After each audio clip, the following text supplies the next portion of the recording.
he also told Daim, he said, bila aku jadi Perdana Menteri, hang jangan duk pergi jalan mana. I want you to be my economic advisor.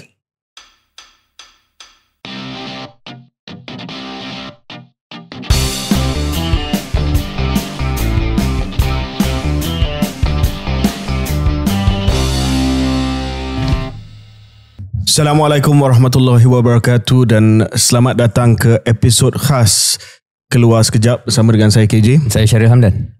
Syaril, 13 hari bulan November tahun 2024 terpahat dalam sejarah negara kita di mana seorang negarawan telah pulang ke rahmatullah. Dan negarawan yang saya maksudkan adalah Tun Daim Zainuddin.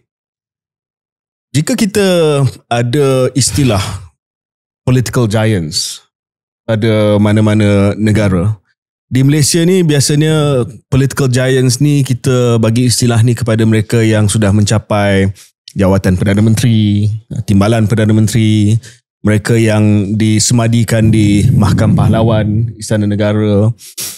Tetapi ada juga mereka yang tak sampai ke tahap jawatan Perdana Menteri, timbalan Perdana Menteri, yang juga telah bagi saya lah berjaya mencapai istilah political giant itu.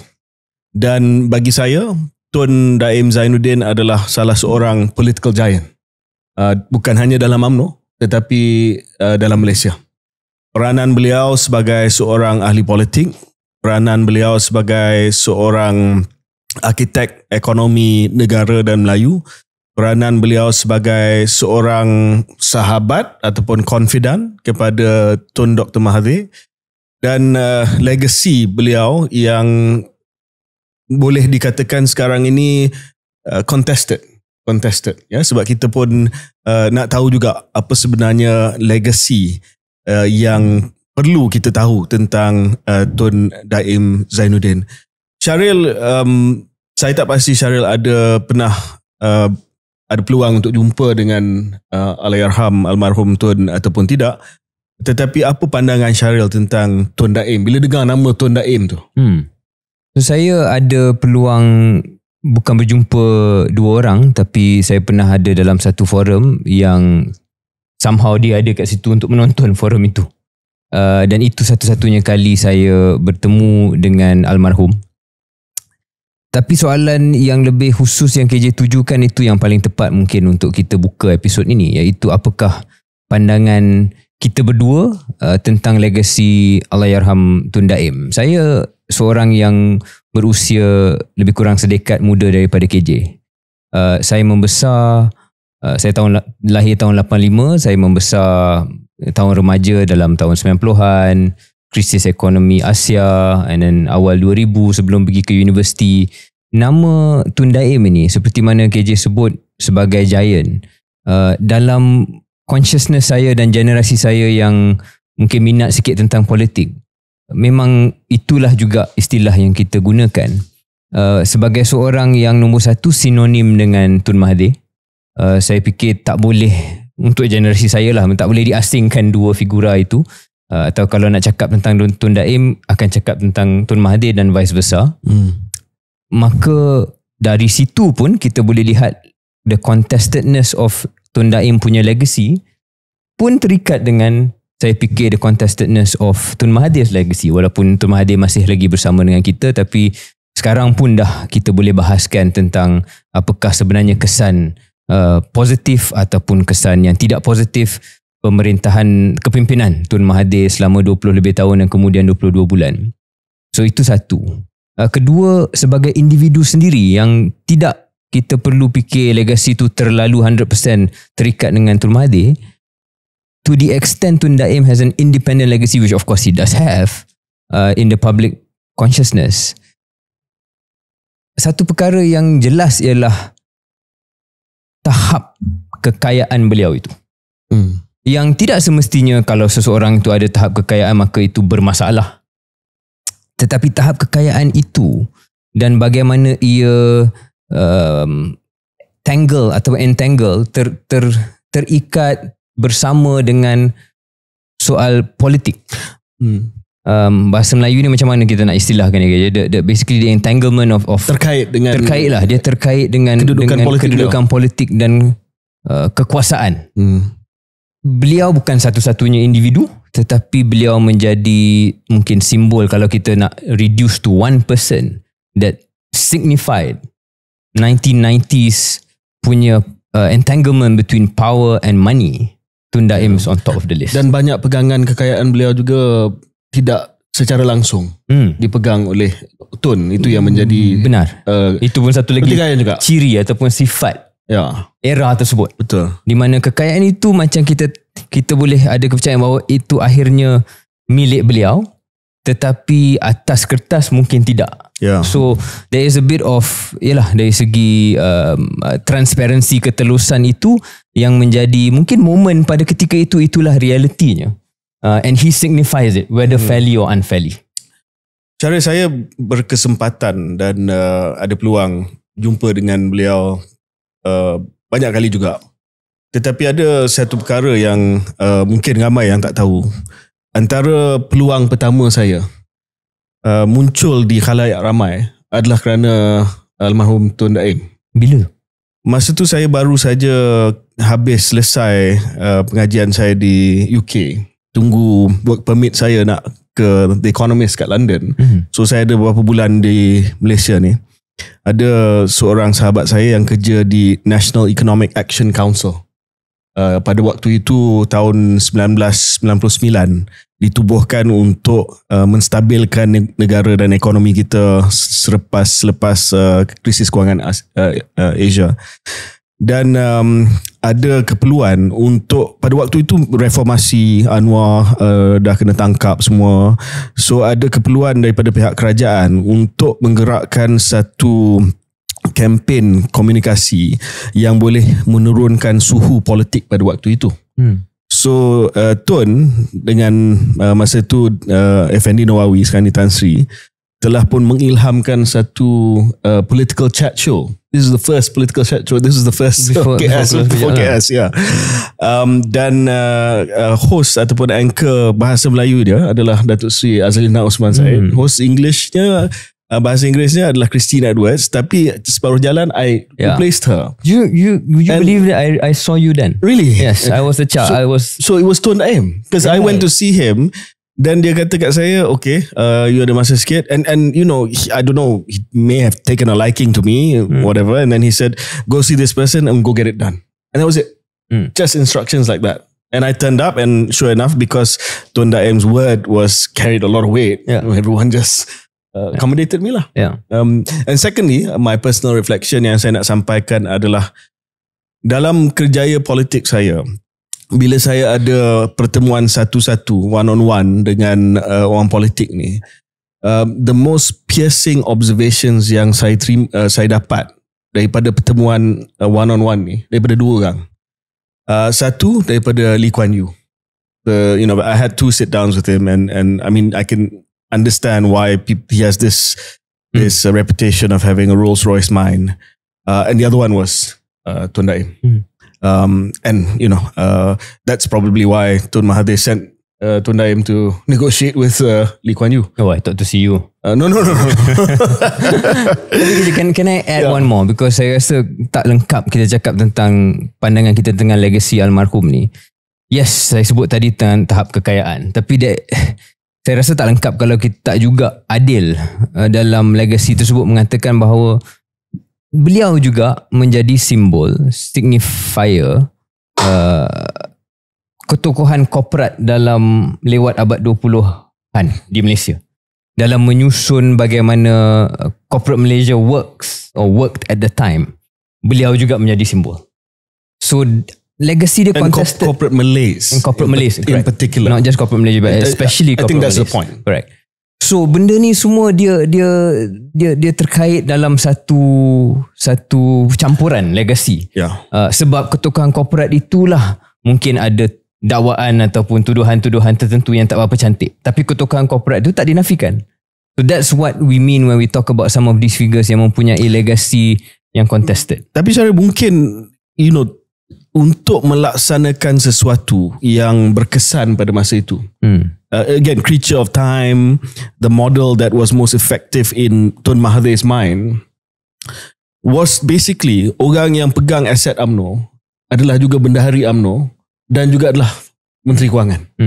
Itu adalah the best way to kickstart this Malay capitalist class. Anyway, kita boleh unpack semua benda tu nantilah, sebab kita nak perkenalkan tetamu kita pada hari ni. Kita buat episod ni sempena dengan pemergian almarhum Tun Daim Zainuddin 13 hari bulan November, setahun beliau telah pun kembali ke rahmatullah.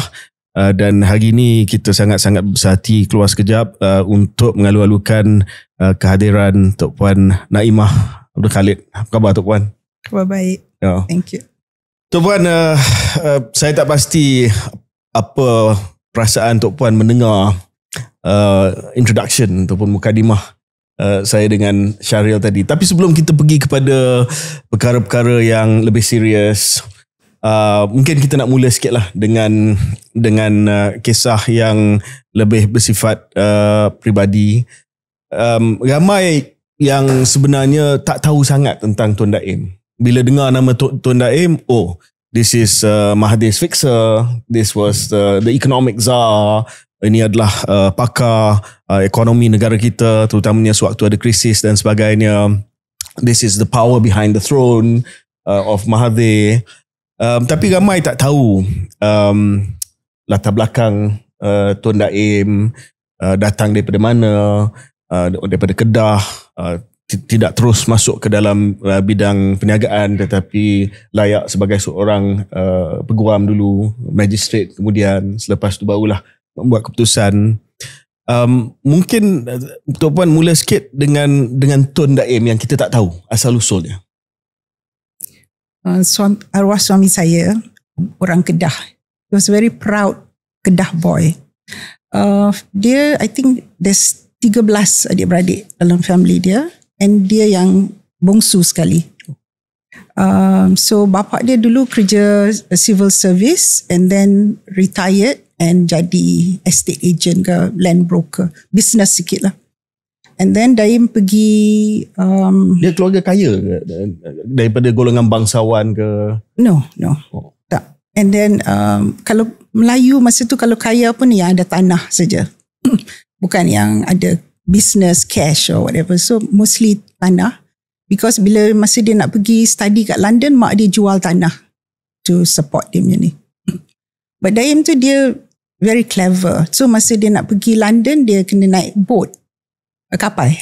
So bila dia naik kapal tu, masa dulu dia selalu, the kapal selalu pergi melalui Suez Canal. Tapi I think that there was some war ke, Egypt punya war ke, Sinai, I tak ingat lah, but there was a war.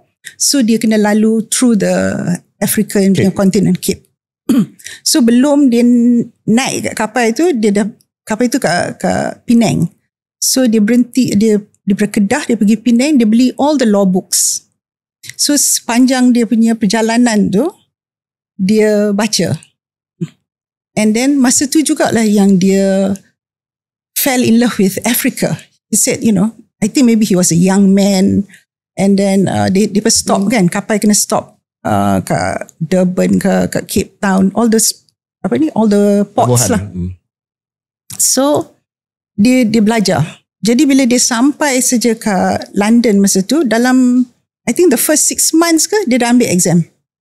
So ambil exam, pass. And then dia panggil dia Speedy Gonzales. Terus cepat dia pass, And then before dia punya final paper, he took a bit of time. Dia pergi travel around Europe and all this lah. Bila dia nak balik masa tu, so dia pass masa umur dia tak sampai, I think umur 21 ke, tak sampai 21 dia dah pass dah. So bila nak balik tu, he's always a reader. And then semua dia nak tahu. Jadi one of the things yang he was interested was, he was an admirer of the non-aligned movement tu, yang Tito, Nasir, President Gamal Nasir of Egypt, Tito of Yugoslavia, those kind of figures. Jadi dia nak tengok sendiri how was like Egypt under Nasir? How was Yugoslavia under Tito? So he took the land route. Dia tak balik dengan kapal terbang, dia tak balik dengan boat, dia balik dengan bus train.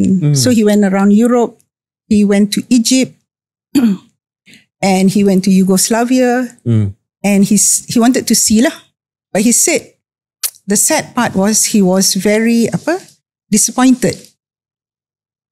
He was disappointed dengan the ideals of socialism and this Nasir and all that, but dia tengok juga kemiskinan dengan di Egypt and all this, and dia tengok juga di Yugoslavia how socialism really didn't work very well between the idealism dengan realitinya lah.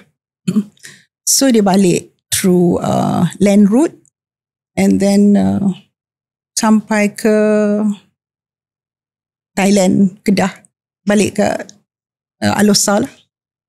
So, and then after that, he was saying dia tak nak duduk kat Alosa, kerja kat Alosa. Dia kata masa tu lah dia punya thinking was dia tak nak jadi jaguh kampung.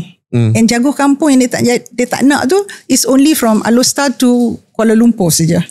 So he thinks he should try dia punya luck in KL, Bandaraya City, and not duduk kat Alosta. Ini selepas beliau jadi magistrate dengan DPP ke sebelum? Masa dia balik, so dia kena cari kerja, tapi dia tak nak kerja kat Alosta. Yeah. So he wanted to be out of Alosta, so dia mai kat KL lah. Okay. So bila dia nak cari, masa tu he was a law student kan, nak cari kerja kat situ not easy. Siapa nak ambil budak Melayu seorang? Then he's quiet, dia bukan yang bising, show off punya type kan. So it took him a bit of time lah before he got a job. And then so dia dengan I think it was dengan Ellen and Glad Hill. And then when he was dengan Ellen and Glad Hill masa tu, because he was clever I think kan, masa tu I think kat Sarawak there was a big case of Stephen Kaluningkan. Don't know whether you know Stephen Kaluningkan case. I think then governor sacked him. Lepas tu dia ketua menteri dulu. Dia ketua menteri, right? And then governor declare emergency and all that. So banyak legal issues. So Ellen and Glad Hill was acting for I think governor. So Daim Alostam lah. Apa? Kuching. Pergi kat Kuching to do all these legal things. And then bila dia balik, he was like, I think umur dia masa tu 27 ke 28. He briefed the cabinet on all the legal things. So masa tu I think Tun Razak also knows about him lah. Tengok this bright young Malay kan. And then so after Ellen Glad Hill, he went to join government service. Join government service, jadi magistrate, jadi DPP, jadi sessions court judge and all that. And then he resigned and took the risk to open out his own law firm dia sendiri. Daim Gamani, still around. Yes, Daim Gamani.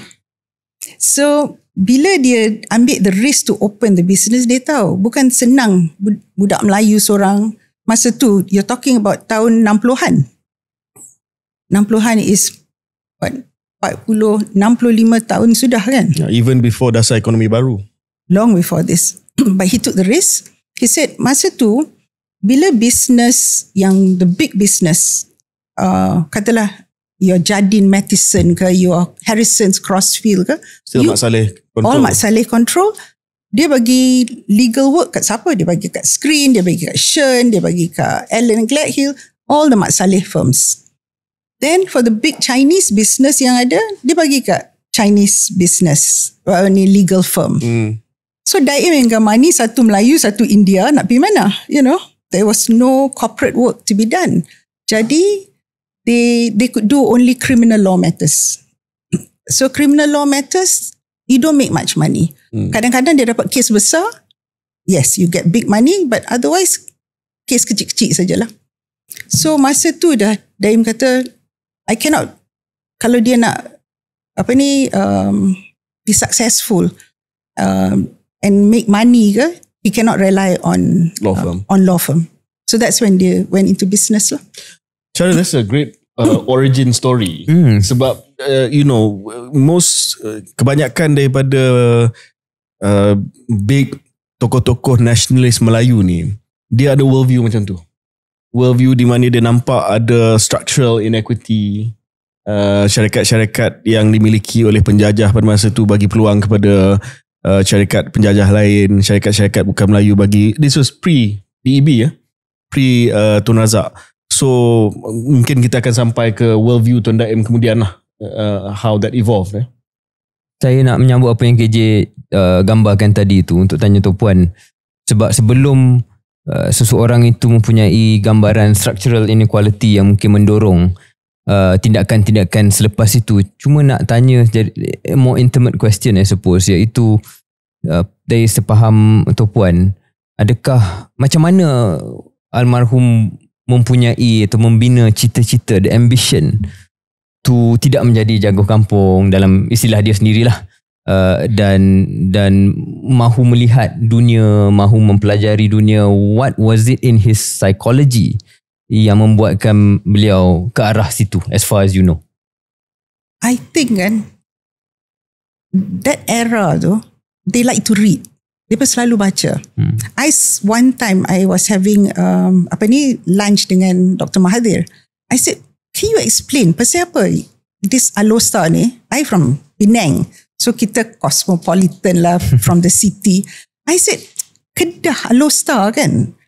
So I tak tahu nak cari what perkataan nak describe Alostar. He said Ulu. I said, yalah Ulu. How did this Ulu place can produce minds macam you? I said, smart. And then kalau boleh, I can say, my husband, smart.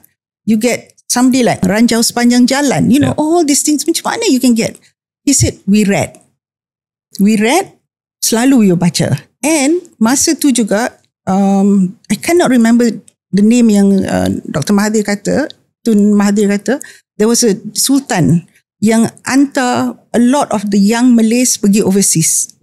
So because Kedah masa tu dia unfederated Malay state, so dia tak ada British advisor. So Kedah educated their own people. So dia hantar macam Tan Sri H.H.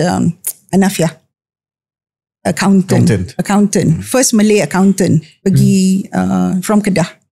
So I can't remember which sultan lah, but the world view kat Kedah tu is not just Kedah saja tak? So dia hantar, and then bila all these young Malay men coming back, young Malay boys coming back, dia yang ada macam Tan Sri Tun Zahir yang speaker parliament, and then so they fill all the posts.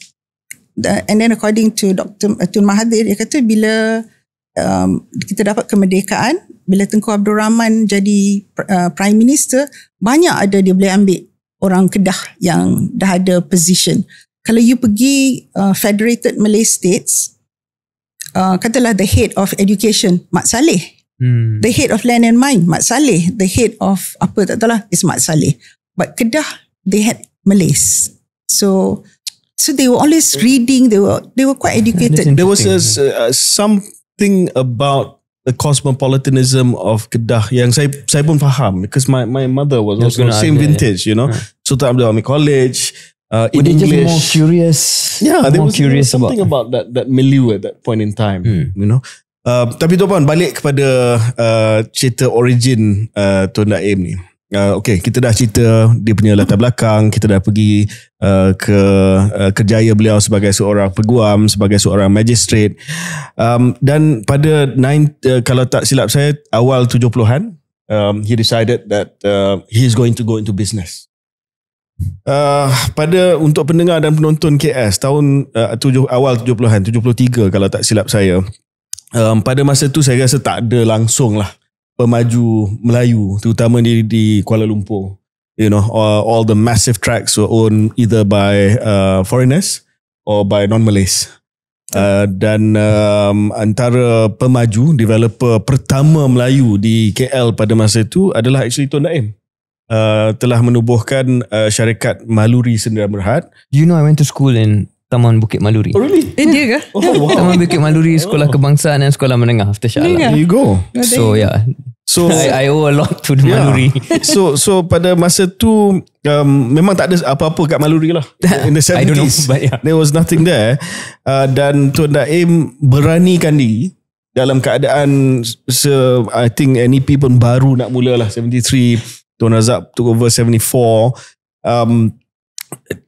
Apa yang Tun telah ceritakan tentang zaman ni kepada Tok Puan? You know, what was it about becoming a developer, and was he successful? As I said kan, Daim kata kalau doing legal work, you cannot go far, right? So he decided to go into business lah. Tapi sebelum, kalau I belum nak cakap pasal Maluri, I think you kena step backward sikit about how he first started in business. So bila mula-mula dia start business tu, dia ingat dia buat business garam. Ada yang tak berjaya kan? Yes, garam. Yeah. The first business was garam. Dia kata susah sangat ke nak buat garam. You ada tanah, you clear the tanah, you tunggu air laut mai, you know, and then you and then you wait for the garam, and then you harvest the garam, and then semua orang makan garam, kan? So not difficult. And then tapi dia bukan buat kerja just bodoh-bodoh lah. So he went to Taiwan, Japan, ke mana tengok macam mana proses garam tu. So he did the garam, he got some land dekat Kuala Selangor ke mana, tak tahu lah, tak ingat dah. And so putlah this garam field ni semua, and then you tunggu the cuaca kena kering, hot sun, and just before dia nak harvest tu, dah siap dah nak harvest tu, hujan lebat, flood, the whole thing got washed off, masuk balik ke laut. You know, but Daim said to me, failure tu was something that dia really appreciated. Dia kata failure tu is the best teacher. Dia kata kalau dia start the first business dia buat tu, dia berjaya, tentu dia rasa dia tu pandai lah, dia arrogant, dia angkuh, dia kata semua I boleh buat. But because dia gagal, dia kata dengan bila dia gagal tu, he found out about himself. Dia boleh, you know, diri dia sendiri. Dia belajar pasal diri dia sendiri. Dia kata macam mana dia rasa malu, macam mana dia segan nak tengok muka mak bapak dia. Dia segan nak tengok investors yang percaya kat dia tu. So he said the sense of shame and the sense of failure bagi dia macam like the spirit was to succeed. But he was thankful that there was failure, because the failure bagi macam pengajaran kat dia. And satu lagi pengajaran dia kata yang very important, macam mana you plan pun kadang-kadang Allah yang tentukan. Hujan came early, so he know from the start, dia buat business macam mana pun 90% dia buat hard work, but the 10% has to come from rahmat and restu dengan all these things from blessing from Allah. And that's how he then went into masa dia nak buat garam, so dia buat plastik juga, he did downstream. So from garam, plastik, bila ada plastik, they do food business. So dia ada food factory. Lepas tu nama pun Maluri. Maluri tu was his food business. Makanan luar negeri. Jadi Maluri. Jadi pada anda yang duduk di Maluri, hari ni tahulah makanan luar negeri. Maluri. So that was Maluri. So bila dia nak, later on dia nak buat business, ada company tu kan, Maluri, so dia ambil duit. So masa tu dah Tun Razak pun dah kenal and said this is Malay, and knew he was going to do this garam business lah kan. So bila dia nak buka factory makanan, dia nak export makanan ni, dia panggil makanan tu Sayang Food. Tun Razak pergi kat situ nak buat opening of the factory. Kata apa yang sayang-sayang ni? Oh, nama Sedap Food. So this Sedap Food kan is still around. Yeah. Sedap Food was actually from Tun Razak punya name lah. Okay. I mean Tun Razak bagi nama Sedap Food pada Sayang Food. And then so dia ada all this small business, and then bila you see Daim ni kan dia lain sikit tau. Bila dia selalu nampak opportunity. So dia tengok masa tu KL penuh dengan tanah lombong, tin mine. So a lot of mining land macam terbiar, siapa pun tak nak pergi mining land. You know, you might as well take a rubber estate and turn pada mining land. So dia kenal Datuk Harun, because Datuk Harun was a DPP, I think, when he was a DPP or something. Tak ingat lah. But around that era lah. So he applied for the land. And itu Datuk Harun Menteri Besar. Menteri Besar. So dia apply, dia dapat tanah. Then dia kata, banyak orang kata, oh, you kenal Datuk Harun, you dapat tanah. He said, well, I didn't get it free, I bayar. Nombor satu. Nombor dua, you tahu berapa banyak tanah orang Melayu dapat from Datuk Harun? What did they do? Dia dapat title. Jual. Betul. Dia flip, dia jual, hilang kan? So Daim said, no, dia will work and make this successful. So tanah yang dia dapat from Datuk Harun tu is either 90% penuh dengan ayak, or yang tak ada ayak, ada squatter. You know? And at the same time, Datuk Harun kata kat dia, there's a social mandate. You kena buat affordable housing for the Malays, because Malays tak ada tempat nak duduk di bandar kat KL. So one of the things was to, so I think dia buat kat Maluri rumah terrace house tu, I think 16,000, 15,000. Very cheap. But dia did like cross subsidy lah. So he built, I think he was the first developer yang buat 4-story shop house. Normally masa tu it's only 2-story shop house. So dia buat 4 tingkat. His partner said tak boleh jual 4 tingkat. He said can. Because first level you buat business, second level you maybe your house ke, or third level, then you can sewa. You can do other business. And bila dia launch tu, 100% sold. Very fast. So he became very successful, made his money from Maluri. Tapi as I said, because Daim dia always can see opportunity. Dia, mana orang nampak a problem, Daim nampak opportunity.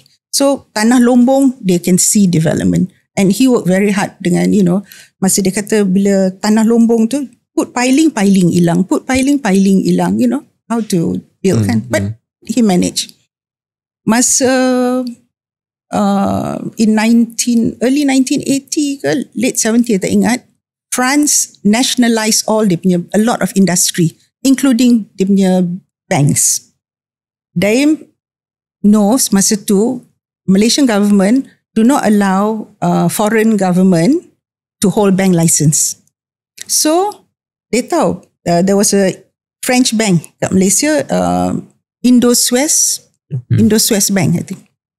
I tak ingat sangat lah. But I think it's called Indo-Suez. So, he went to Paris and jumpa the shareholder of this, the owner of this Indo-Suez Bank ni. And he said, your bank is going to be nationalised. I buy lah. Dia kata dia masuk rumah tu kan, this old lady, rich old lady, rumah gelap, dia kata lampu pun tak ada banyak. And then he has to walk in through the dark, jumpa this old lady, and I don't know what he said to the old lady. Old lady said, okay. So that's how he got in first bank dia. And then ditukar nama lah jadi Malaysian French Bank.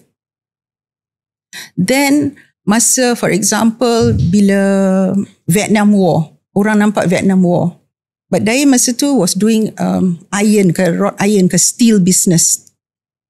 Dia kata kat partner dia, kalau ada war, mesti ada scrap. All the tanks lah, the shells lah, semua tu. So he went to Saigon, pergi ambil all the scrap material yang American tanks lah, apa semua tu, was scrap. And then masa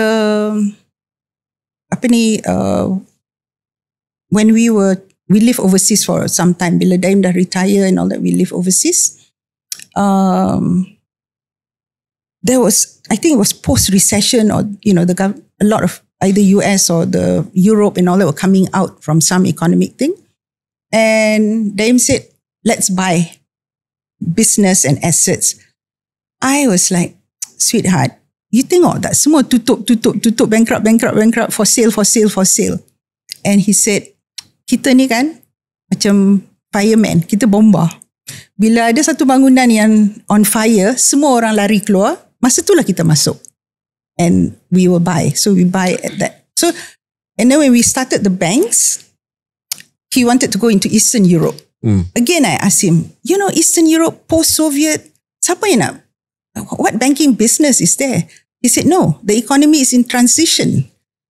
Lepas ni, they will go into market economy.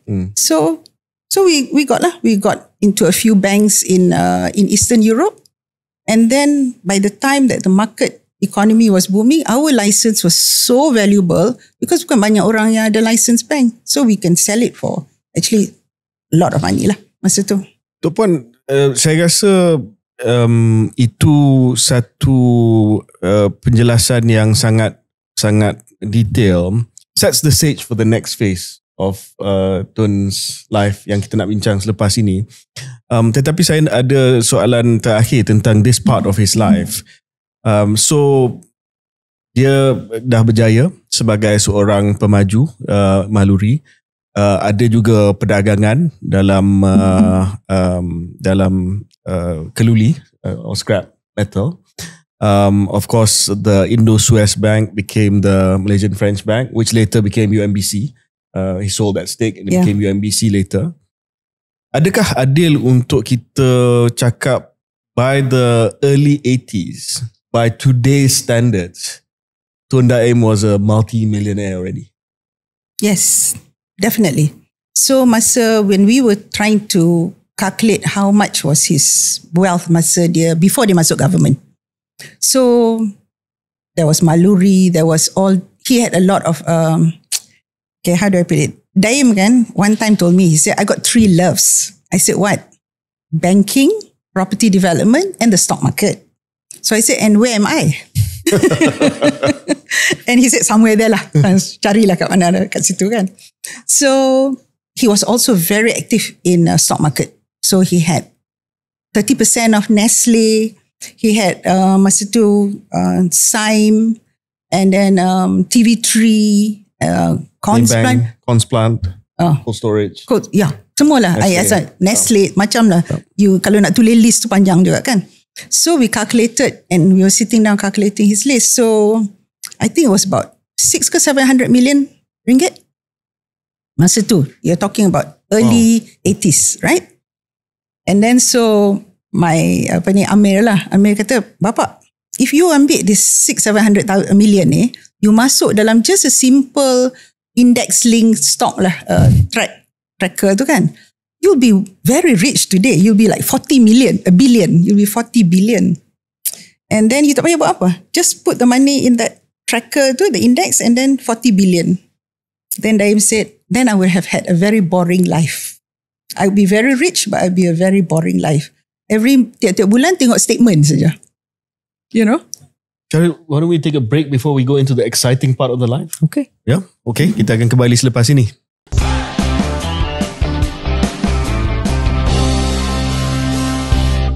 Selamat kembali ke episod khas KS berkaitan dengan Legasi Allahyarham Tun Daim Zainuddin bersama dengan Toh Puan Naimah Abdul Khalid. The year is 1984. Kena skip sikit sebab kalau tak kita tak boleh muatkan dalam podcast 2 jam lebih ni Syaril. The year is about 1984, 84. Tun Mahathir dah ada di jawatan Perdana Menteri tu, kalau tak silap dalam 3 tahun lah. 3 tahun, ya.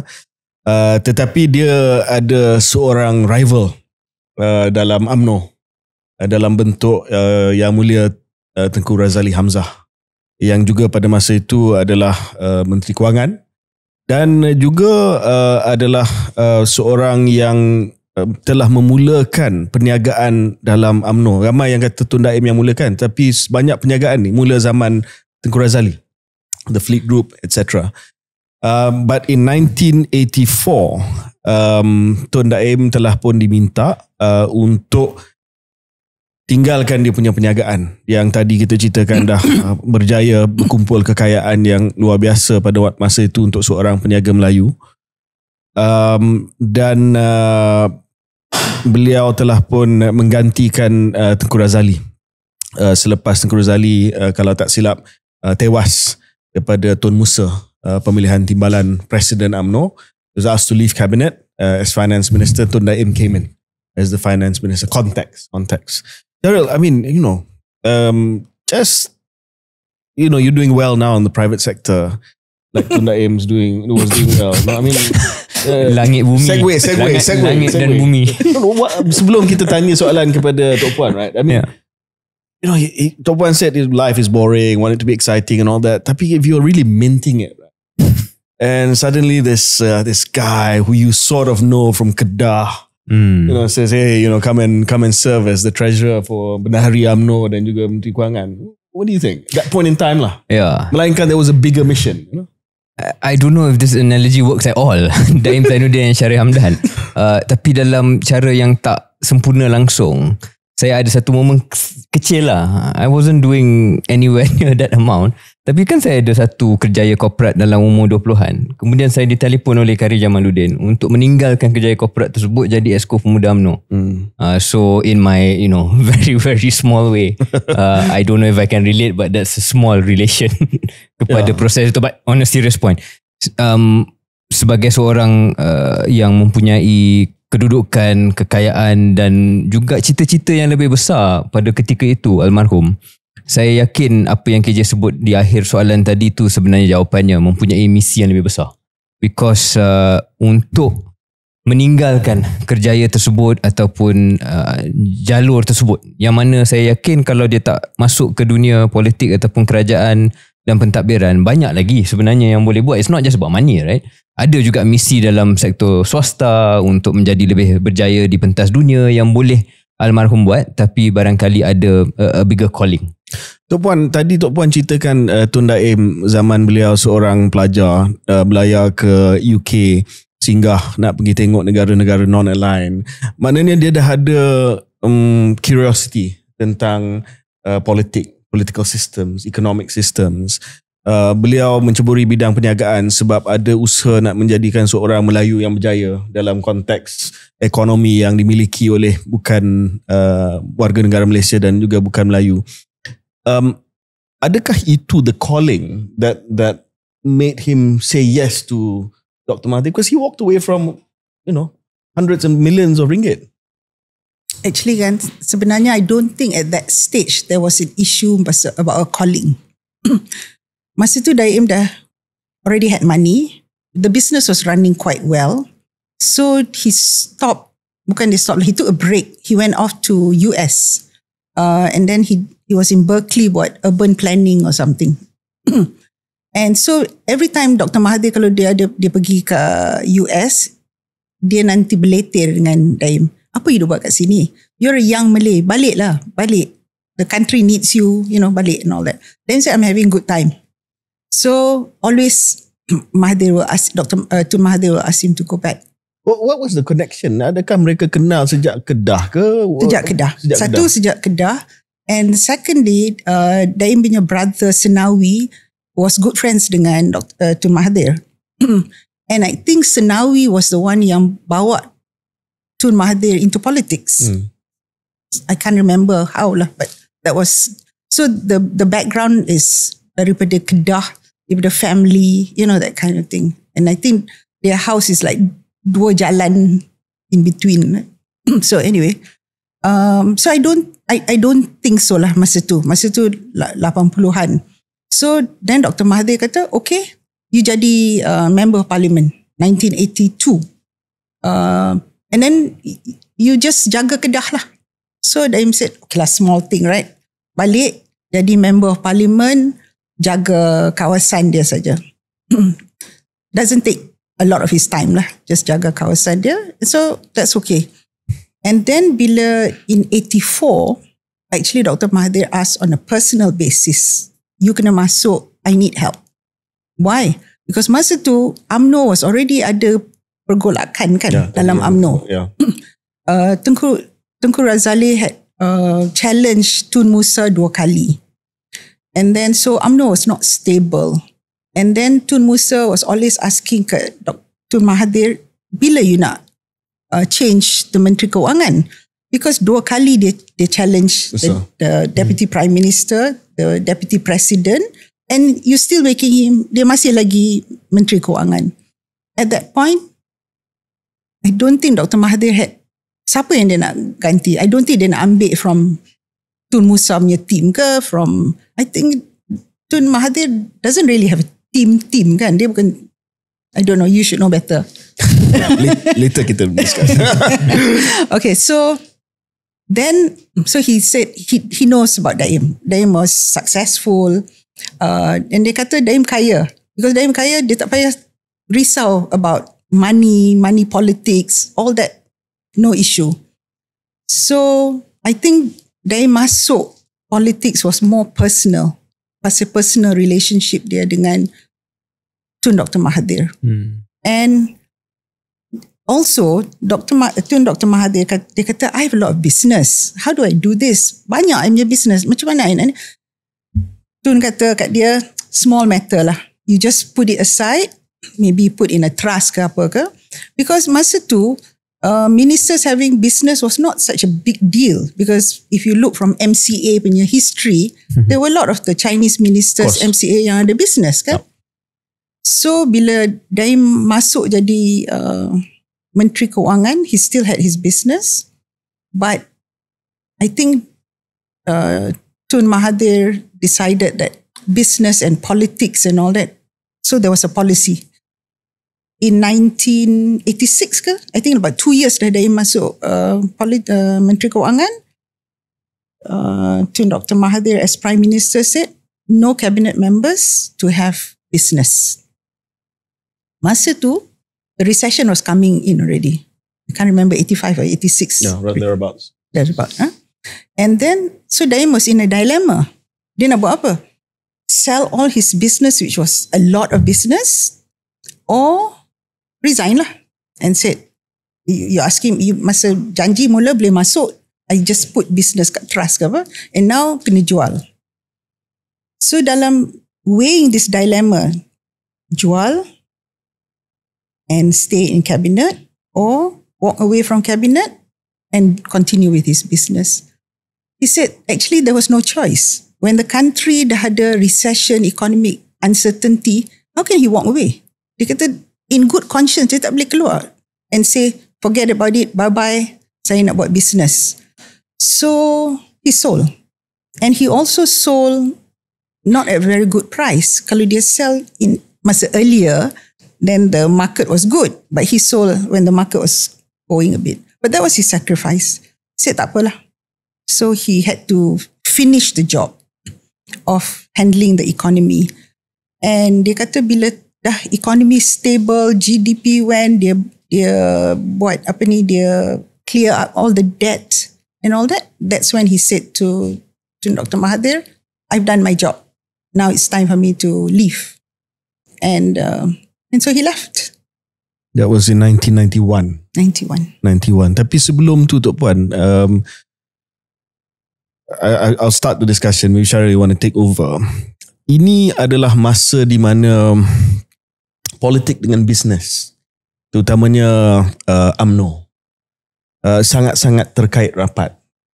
Dan seperti mana yang saya kata tadi, dia tidak mula dengan Tun Daim. Razali started it. Fleet was UMNO punya vehicle. Antara syarikat yang dimiliki oleh Fleet adalah New Straits Times, which was a lucrative media business at that point in time. And then of course bila Tun Daim ganti Tengku Razali sebagai Bendahari UMNO, he continued to grow that business. Tan Sri Desa Pachi was there sebagai pengurusi. That's right. Yeah.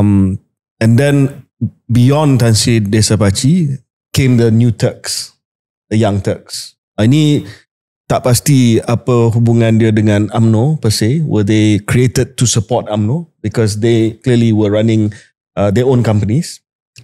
This is Tan Sri Halim, Tan Sri Tajuddin, Tan Sri Wan Azmi.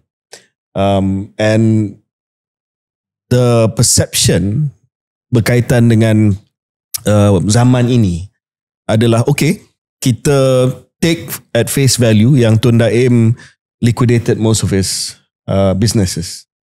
Tetapi sebagai Bendahari UMNO and Menteri Kewangan, dia telah pun memberi peluang kepada satu golongan kapitalis bumi putera yang baru, di mana apa yang tidak disebut secara jelas ataupun secara langsung adalah mereka ini juga adalah conduit untuk membantu UMNO mendapat pendapatan. And that's where the blurring of the business and politics starts. Kalau saya boleh tambah, khusus kepada legasi almarhum, di sini mungkin mula kritikan-kritikan itu lebih kuat lah, iaitu dalam mencampur adukkan perniagaan dan politik. Secara individunya, Tun Daim sendiri membina kekayaan di situ. Bukan hanya beliau membina the new capitalist class of Malays, which itself is a contested atau boleh kita bahaskan elok tak elok, tetapi suara-suara yang mengkritik mengatakan sebab dia bendahari, sebab dia di situ jugalah dia dapat memperkayakan dirinya. So that's, I guess, two parallel questions. I think that is an unfair question, but I can understand the question. Daim, dia tak perlu UMNO untuk kayakan diri dia. He was always rich. And when he was doing Maluri ke, French bank ke, all the business dia buat, even when he start, he didn't do it with UMNO. Didn't use UMNO. Nothing to do with UMNO. Tak ada kena-mengena dengan UMNO. So dia tak perlu UMNO untuk jadi kaya. Actually, the other way around. Banyak yang dia bagi ke UMNO. So there was no way that dia punya business dengan UMNO punya business was intertwined. Because dia dah sell, because of cabinet punya directive, dia dah jual semua dia, and the money is all sitting in cash or investment, and it went outside the country. Masa tu, if you remember, Singapore dengan Malaysia punya stock exchange was sekali kan. So he cannot do business here, but there was cash from the liquidation, so a lot of it went overseas. All Singapore stocks, but done by wealth managers and all that. So dia tak ada. And on top of it, he's got no time, because with the recession and all that, bukan dia ada masa nak tengok apa yang dia ada kan. So he doesn't need UMNO's money. UMNO needs him, is a different story. Tapi he does not need to be rich from UMNO. That's number one. Number two, he inherited a lot of UMNO's assets as bendahari that he has to manage. Ada setengah business tu okay, setengah business tu tak okay. So what he was doing was clearing up. Yang mana yang rugi ke apa, yang mana dia jual, yang mana dia tutup and all this, and then build up the UMNO punya assets. And they wanted to build this. I think Dr. Mahathir dengan dia same thinking, that the UMNO must have money. Because sebelum tu, UMNO bila dia nak buat pilihan raya ke apa, they have to go to MCA minta duit. Yeah. Because UMNO got no money. So pergi kat your Chinese party, their partner, and minta duit. So Daim dengan Dr. Mahathir ni, they're very Malay nationalists. We are not going to go and ask from MCA. So that was, I think, the basis also. So when Daim had to clear up the business of the UMNO assets, that's UMNO's assets. Nothing to do with him. And he has no personal interest in all this, because as I said, dia tak perlu duit from there. But if you want to talk about crony, I think Daim doesn't really care what label you put. Because he always believed that you have to help the Malays. And if by helping the Malays to create this Malay capitalist class, so be it. He makes no apologies about it. Kan? And he said, people forget though, masa 1984, when he first masuk jadi menteri, Malaysia tu tak sampai 30 tahun. We were a young nation. And Malays had maybe political power, tapi no economic power. So both Tun Dr. Mahathir and Daim believe in creating this Malay capitalist class.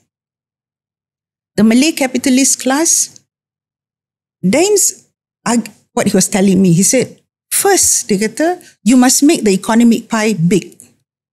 As long as lagi economic pie itu lagi besar, then the non-Malays will not be unhappy because everybody ada share, everybody gets a chance.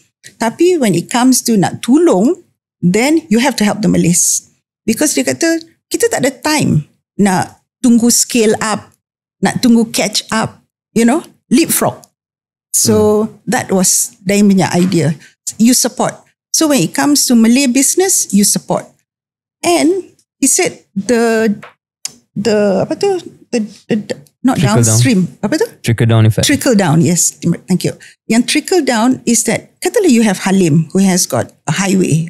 You know how many Malay professionals are created working, the managers, the admin, the engineers, all this. There were thousands of beribu Melayu yang professional class yang was created because of the Malay business. Because macam mana pun non-Malay business susah nak ambil Malays, kan? So in the end you have this Malay business yang ambil all these young people. And Daim punya pesanan lah kat them is that the same way I mentor all of you all to learn how to do business, how to manage business, semua tu, your punya tanggungjawab is to mentor others. So that Toh Puan, kalau boleh saya mencelah, I think your last point tu, it gets to the heart of the issue. Dan ini sebenarnya yang akan jadi the contested legacy of Tun Mahathir and Tun Daim for many years to come. Iaitu model yang mereka bina ni, which let's take it at face value, really coming from a good place, in good spirits, in good faith. Tetapi how much, berapa banyak daripada yang dibina ni sebenarnya mencapai matlamat seperti mana yang mungkin almarhum minta mereka buat, iaitu membantu yang lain, mentor yang lain. Sedangkan the more critical reading of history, Toh Puan, ialah mereka inilah yang di bail out. Mereka inilah yang besok-besoknya akhirnya state funds had to come and save them. And the same reason was used, sebab yang sama ataupun hujah yang sama. Kita kena selamatkan this Malay capital class.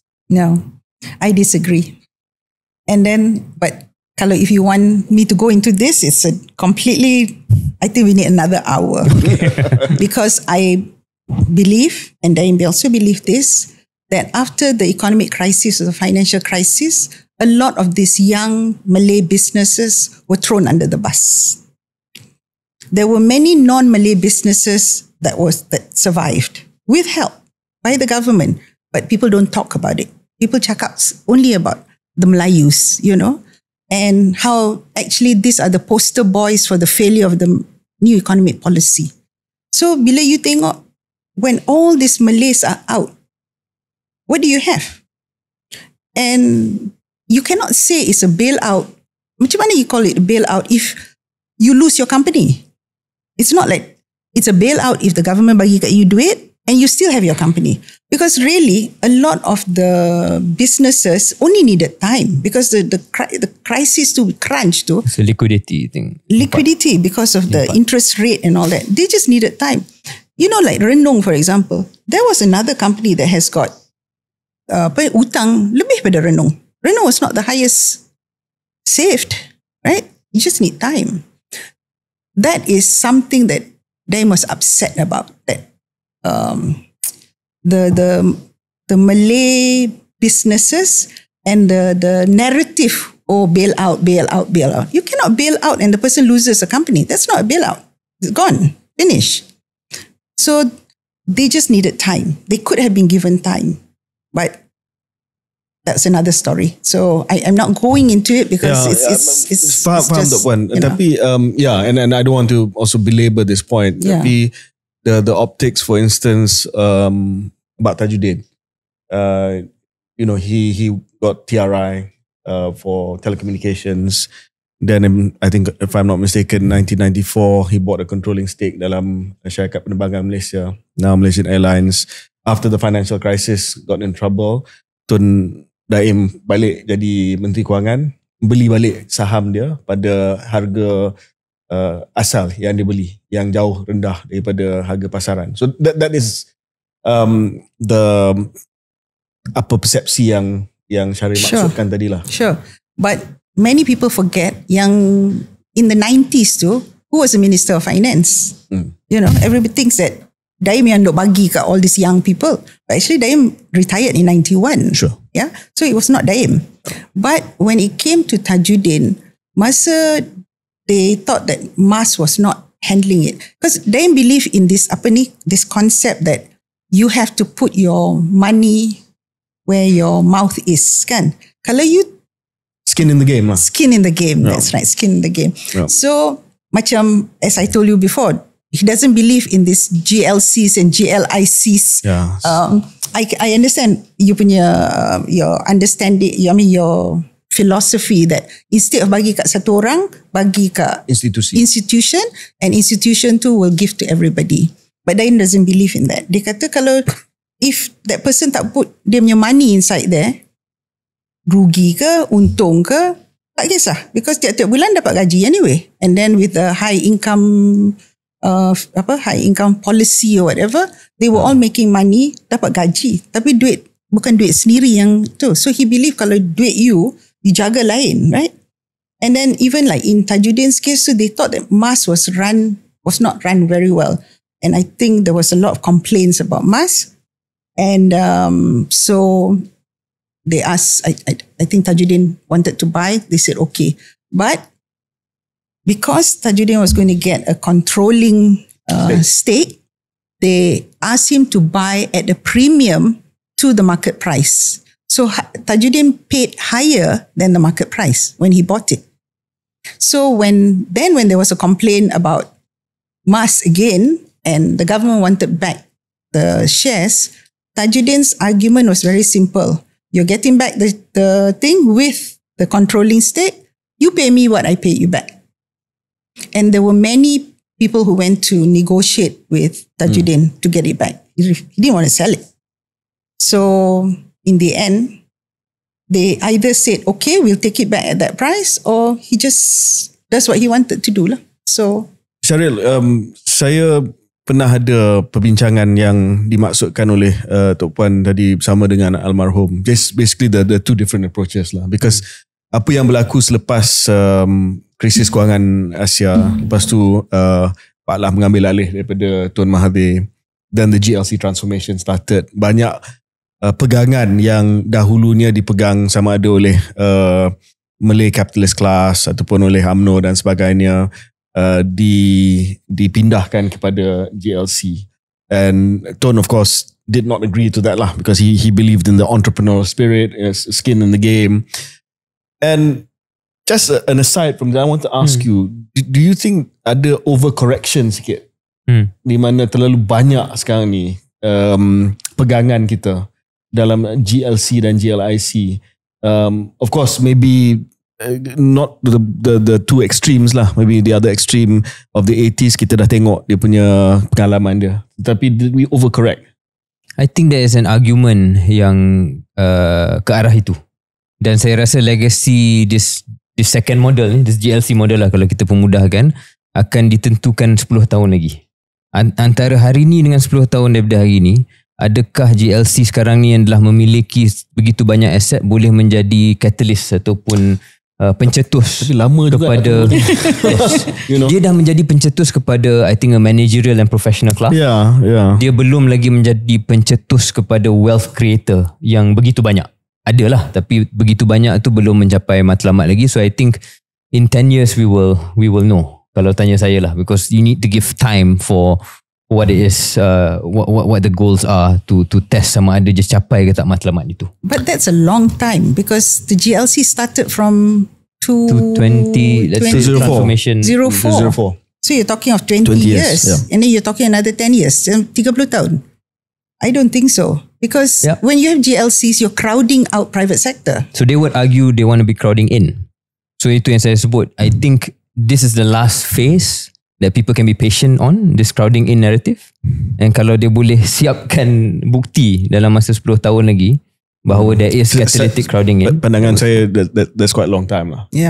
Dan even pandangan yang kita dengar daripada analyst is that, you know, we are very very government heavy in terms of ownership of both public markets and even some of the private markets now. So I would not go full Tun Daim model, but go back to but maybe something in between. Tapi Toh Puan, just sebelum kita tutup cerita ni, macam mana Tun Daim identify Halim Saat, Tajuddin Ramli, or Wan Azmi?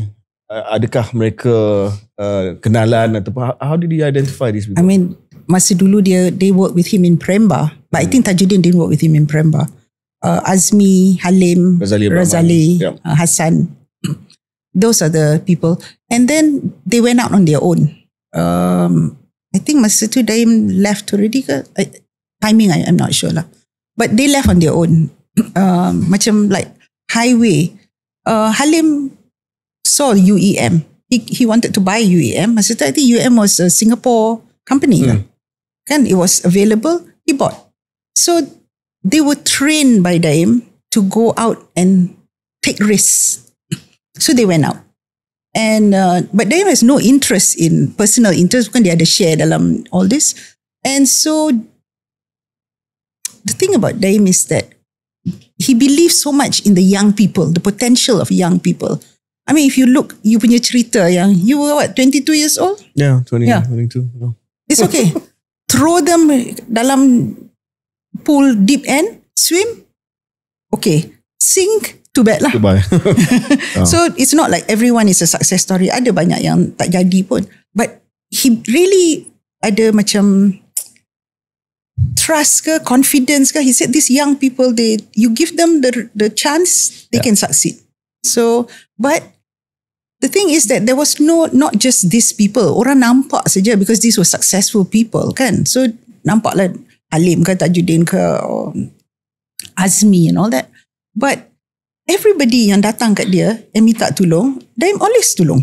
Siapa pun.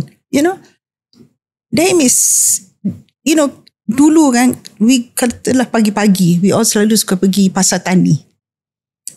Kalau lalu kat pasar tani tu, dia tengok ada one lady duk jual frozen curry puff. Dia tanya, what are you doing? How is your curry puff? You punya ada factory ke? You buat export ke? Then dia pergi kat stall tu lagi, nangka. Dia nangka madu. What is the agriculture? Berapa? And then he'll say, come to my office. So, people nampak yang the so-called Premba boys, but Daim punya helping tu in the Malay business, and then also Daim, dia bukan masa diri cakap I buat ni, I buat tu kan. So people don't know, but that's his philosophy. You help. So masa Daim left in 1991, at that time, who were the Malay capitalists? They were in control of telecommunications, infrastructure, power, media, power, media, highways, airlines. These were all Malays, young Malay men doing every part of the Malaysian economy. There was a Malay that you can use for other Malays to see this is the success story of the Malays. And if you look also, masa Daim left, Sungai Wang Plaza, Melayu. Star Hill, Melayu. Lot 10, Melayu. Sentul punya, all that area, Melayu. Park Royal kat situ, Melayu. All this were Melayu. Today, where are they? So, I think when Daim left, he left behind a successful Malay capitalist class. Policies change. Politics change, all that change, but that doesn't take away from what he created. And for him, and I think also for Tun Mahathir, this Malay nationalism though is not abstract. They see Malay kemiskinan Melayu though, it's not abstract. And so bila dia nak naikkan taraf Melayu, bangsa Melayu, I think there's a different approach between Dr. Mahathir dengan Daim. Tun Mahathir dia macam bapa yang scold the kids. Work hard lah, bangkit lah. Jangan malas, buat kerja, this, Daim is like, no, you all are clever. You are good. You can do it. No problem. Kita datang dari sejarah yang, Malay kegemilangan Melayu. Apa nak malu? we can do it. Just give us the opportunity, the Malay can do it. So that's a very different. So whatever happens next was not within his control. But I think in answer to your question, he did create a very strong Malay presence. Toh Puan, tahun 1991, Tun Daim meninggalkan kabinet secara sukarela. Ini saya nak tanya orang yang paling rapat dengan Tun Daim. Adakah Tun Daim meninggalkan kabinet dalam keadaan dia rasa senang hati, ataupun dalam keadaan dia rasa macam ada sedikit tekanan nak tolak untuk memberi laluan kepada permata baru dalam UMNO pada masa itu? Tidak lain tidak bukan Datuk Seri Anwar Ibrahim untuk menjadi Menteri Kewangan yang baru. No. Daim kata, once the economy was in order, Daim said enough, my job is done. Lagipun dia masa dia jadi Menteri Kewangan, dia kata dia tak teringat kata dia nak jadi Menteri Kewangan sampai 7 tahun. Dia ingat 3-4 tahun dah habis dah kan. So the economy was in good hands. Nothing else to do. Everything is fine. Apa yang dia nak buat, dia dah buat. And bila Datuk Seri Anwar took over from him, actually Daim yang recommend Anwar to take over. So Anwar was Tun Daim's choice to take over? Yes, he recommended. Because dia habaq kat Tun Dr. Mahathir, dia kata kalau if this is the man that you have chosen lah nak jadi Perdana Menteri, ambil alih, dia mesti understand economy. So he has to understand economy, he has to understand finance. So he said when I go, Anwar should ambil alih lah. Apa hubungan Tun Daim dengan Datuk Seri Anwar pada masa tu? Adakah were they friends? Was he a mentor? Were they close? Especially antara 91 dan 98. Yeah, sebelum the rupture. The rupture. We'll get to the rupture in a bit.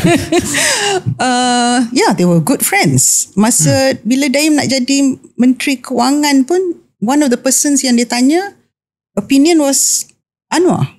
That was in 1984.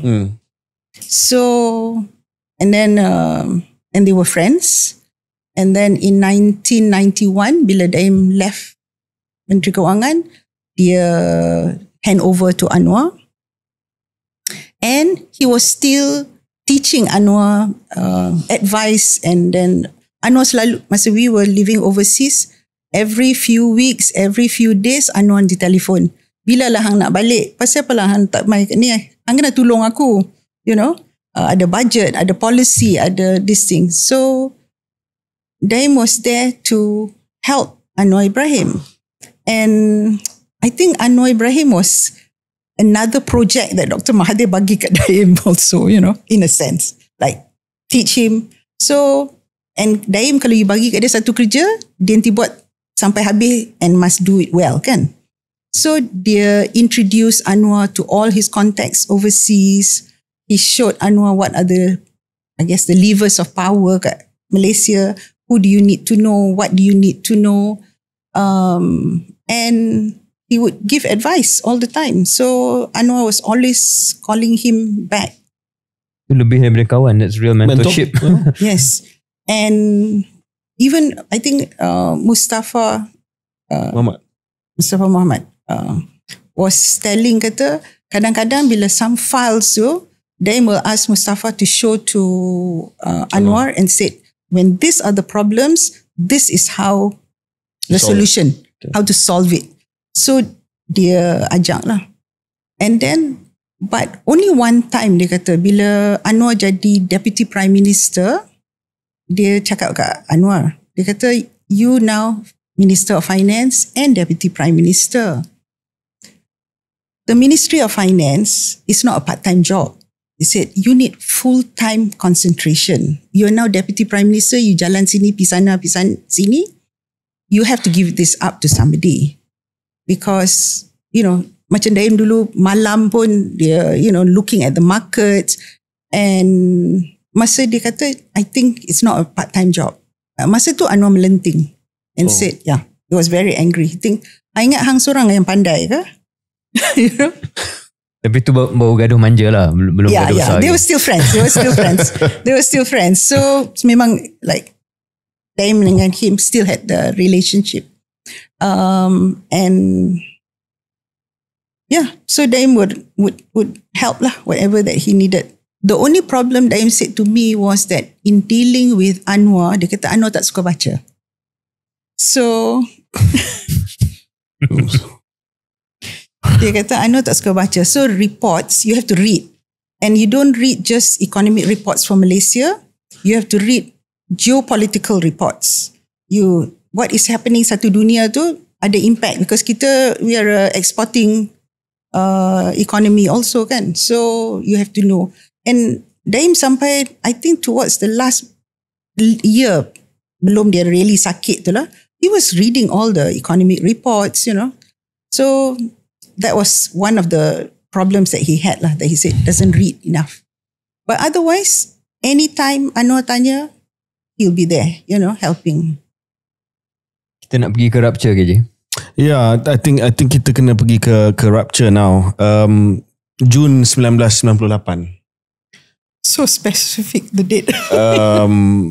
Sebab apa, Toh Puan, saya baca sejarah Tun Daim. Ada yang saya tahu, ada yang saya baca untuk buat persiapan untuk episod kali ni.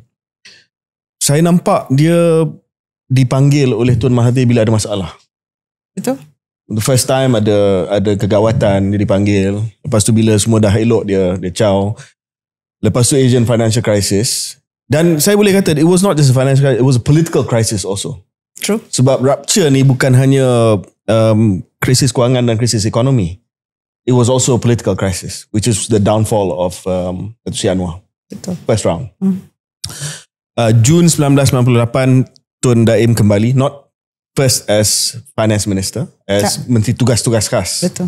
Basically enforcer lah, in charge of the National Economic Action Council, NEAC pada waktu itu. Betul. Sebab Tun Mahathir buat keputusan yang berani untuk tambat nilai ringgit dan untuk sekat capital controls.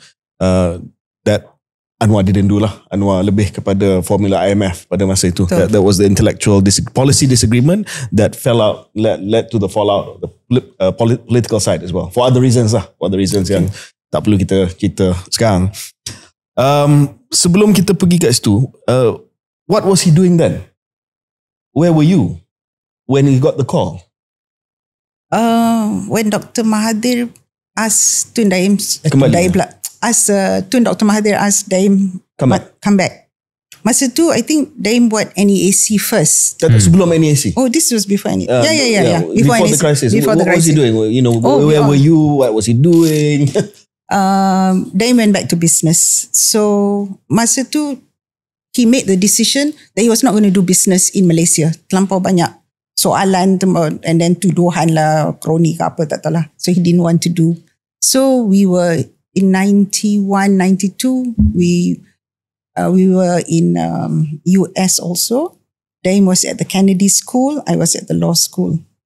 And then we were looking, but he already had investments overseas. So a lot of times we were doing market, buying, selling shares and things like that lah.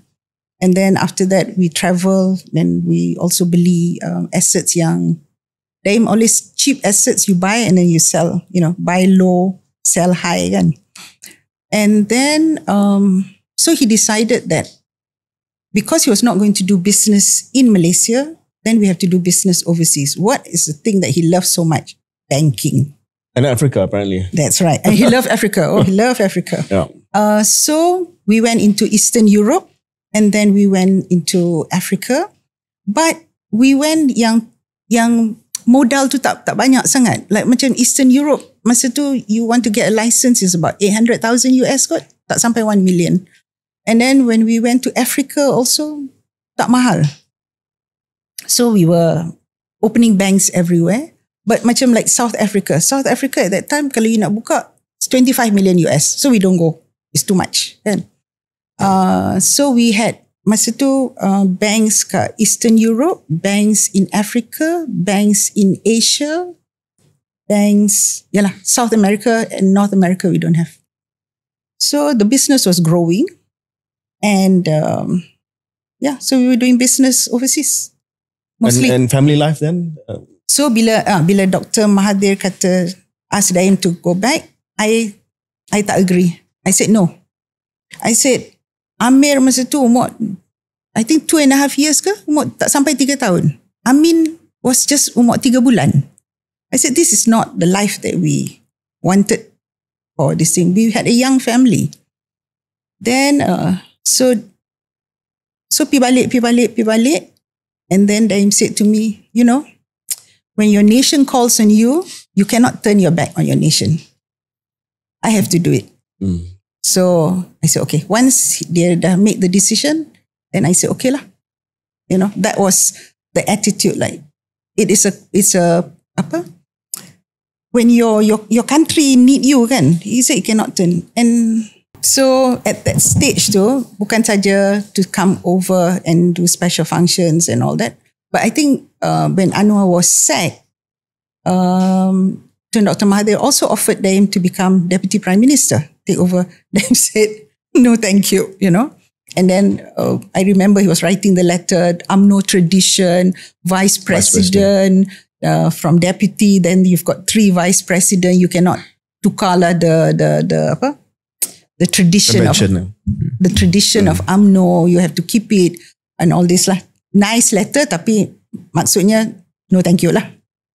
Boleh saya cantumkan soalan yang last ni dan yang sebelum ni, iaitu tentang apa yang Tun Daim buat pada ketika nak dilantik semula dan juga hubungan beliau dengan Datuk Seri Anwar dalam the interim years tu. Because I think we're building up to the question about the rupture. Sebab macam Toh Puan sebut, dia mula dengan pelantikan sebagai pengarah Majlis Tindakan Ekonomi Negara, the NEAC, in late 1997. Oh, that was 97. In December 1997. Was it December 97, is it? Okay. December 1997. So the NEAC was first. Then for the tugas-tugas khas. Adakah dalam pelantikan beliau sebagai pengarah NEAC itu sudah mula sebenarnya bibit-bibit masalah yang antara beliau dan juga Datuk Seri Anwar? Yeah. Because already started from NEAC. Right. Anwar selalu cakap dengan Daim, you duk buat NEAC tu, you are undermining my position as MOF. Ambil kerja dia lah. Ambil kerja dia as MOF. So Daim said, I'm a working committee. Any report of this working committee pergi balik to the Prime Minister, the Finance Minister and the Cabinet. So you punya position is not affected. Anything yang you ambil from the NEAC, you can do whatever you want with it. You are the Finance Minister. I'm not the Finance Minister. I tak ada power pun. But Anwar was very unhappy. Dia kata Daim macam undermine. Yeah. Tapi adakah tu pun rasa whatever almarhum felt, that maybe this is slightly unfair question, so tell me if it is unfair. Mungkin this is cara Tun Mahathir. Whatever it is that Tun Daim felt, but Tun Mahathir's idea was, I don't really agree with my Finance Minister. I don't yet am ready to push him aside. I'll just put this NEAC. I don't think I can answer that. I think you maybe it shouldn't be you here. Yes, I think you need Dr. Mahathir. Yeah, well, that's right. Second interview. That's right. You should call Dr. Mahathir for a second round. Yeah. Okay. So kita dah sampai ke the point of the rupture lah. I'm going to ask directly, Toh Puan.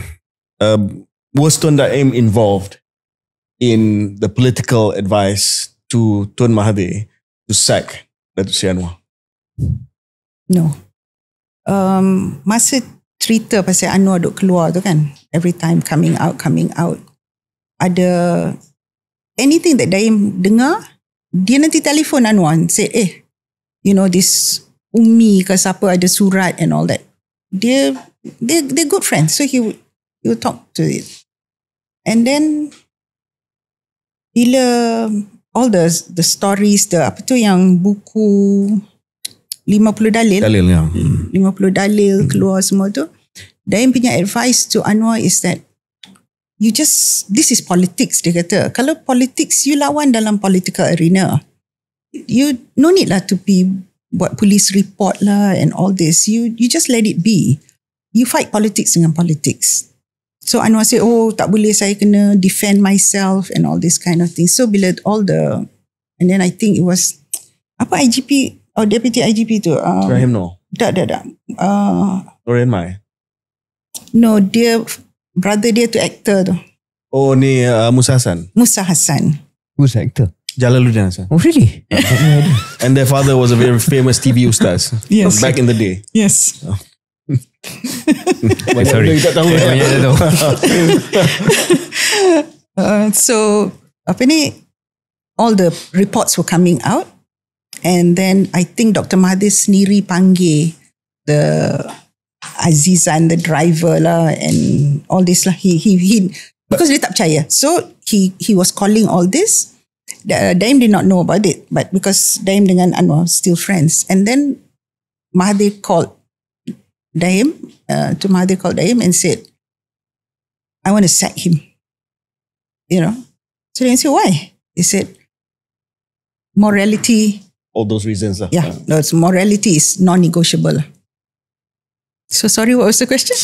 No. I just wanted to establish that that Tun Daim kekal sebagai sahabat dalam keadaan tersebut. Yes. And it was 100% Mahathir's decision. Yes. Mungkin ada, bukan kita nak ungkit cerita lama. Saya rasa cerita ni dah peredaran zaman, dah selesai segala-gala cerita ni. Cuma nak establish benda ni sebab dia penting untuk hubungan Datuk Seri Anwar PMX dengan Tun Daim pada hujung hayat Tun Daim. We want to understand that tidak ada persepsi di pihak Datuk Seri Anwar yang Tun Daim yang terlibat dalam pemecatan beliau.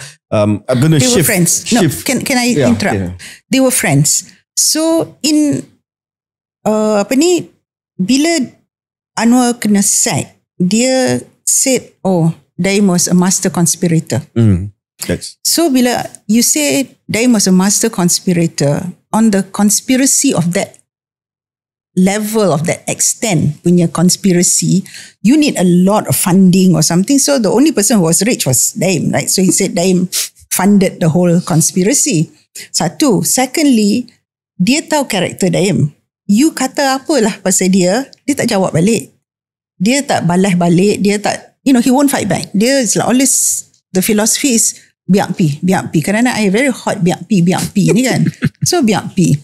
And then so dia tahu whatever he said, Anwar Daim will not jawab balik. Bila dia kata Daim was, lepas tu dia kata Daim wants him to bring down Anwar pasal Daim was corrupt and then a conspirator. So I said, I want to sue this man. This is defamatory. Daim said, he's got enough trouble already. No need lah to add to his trouble. Biar pi lah. I said, but this is defamatory. Then he said, biar pi lah. So it was always biar pi. But if you look at, bila he said, in 97, we applied for a banking license we wanted to buy one of the Sabah banks. Anwar was Minister of Finance. 97, he gave us a banking license. And then Daim became chair of something in Labuan Offshore Financial Authority. So kalau you say he's corrupt, how do you put him in Labuan, which is a financial offshore? How do you give him a bank license? Lepas tu he said, dia ada evidence was Daim to corrupt because he took over from Daim. So he knows.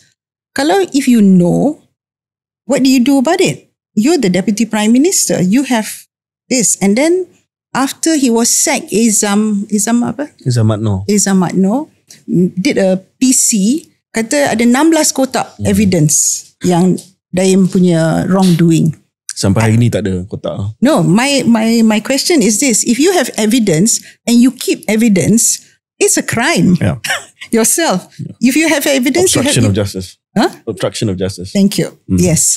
So you have, he cannot keep 16 boxes of evidence kalau dia ada.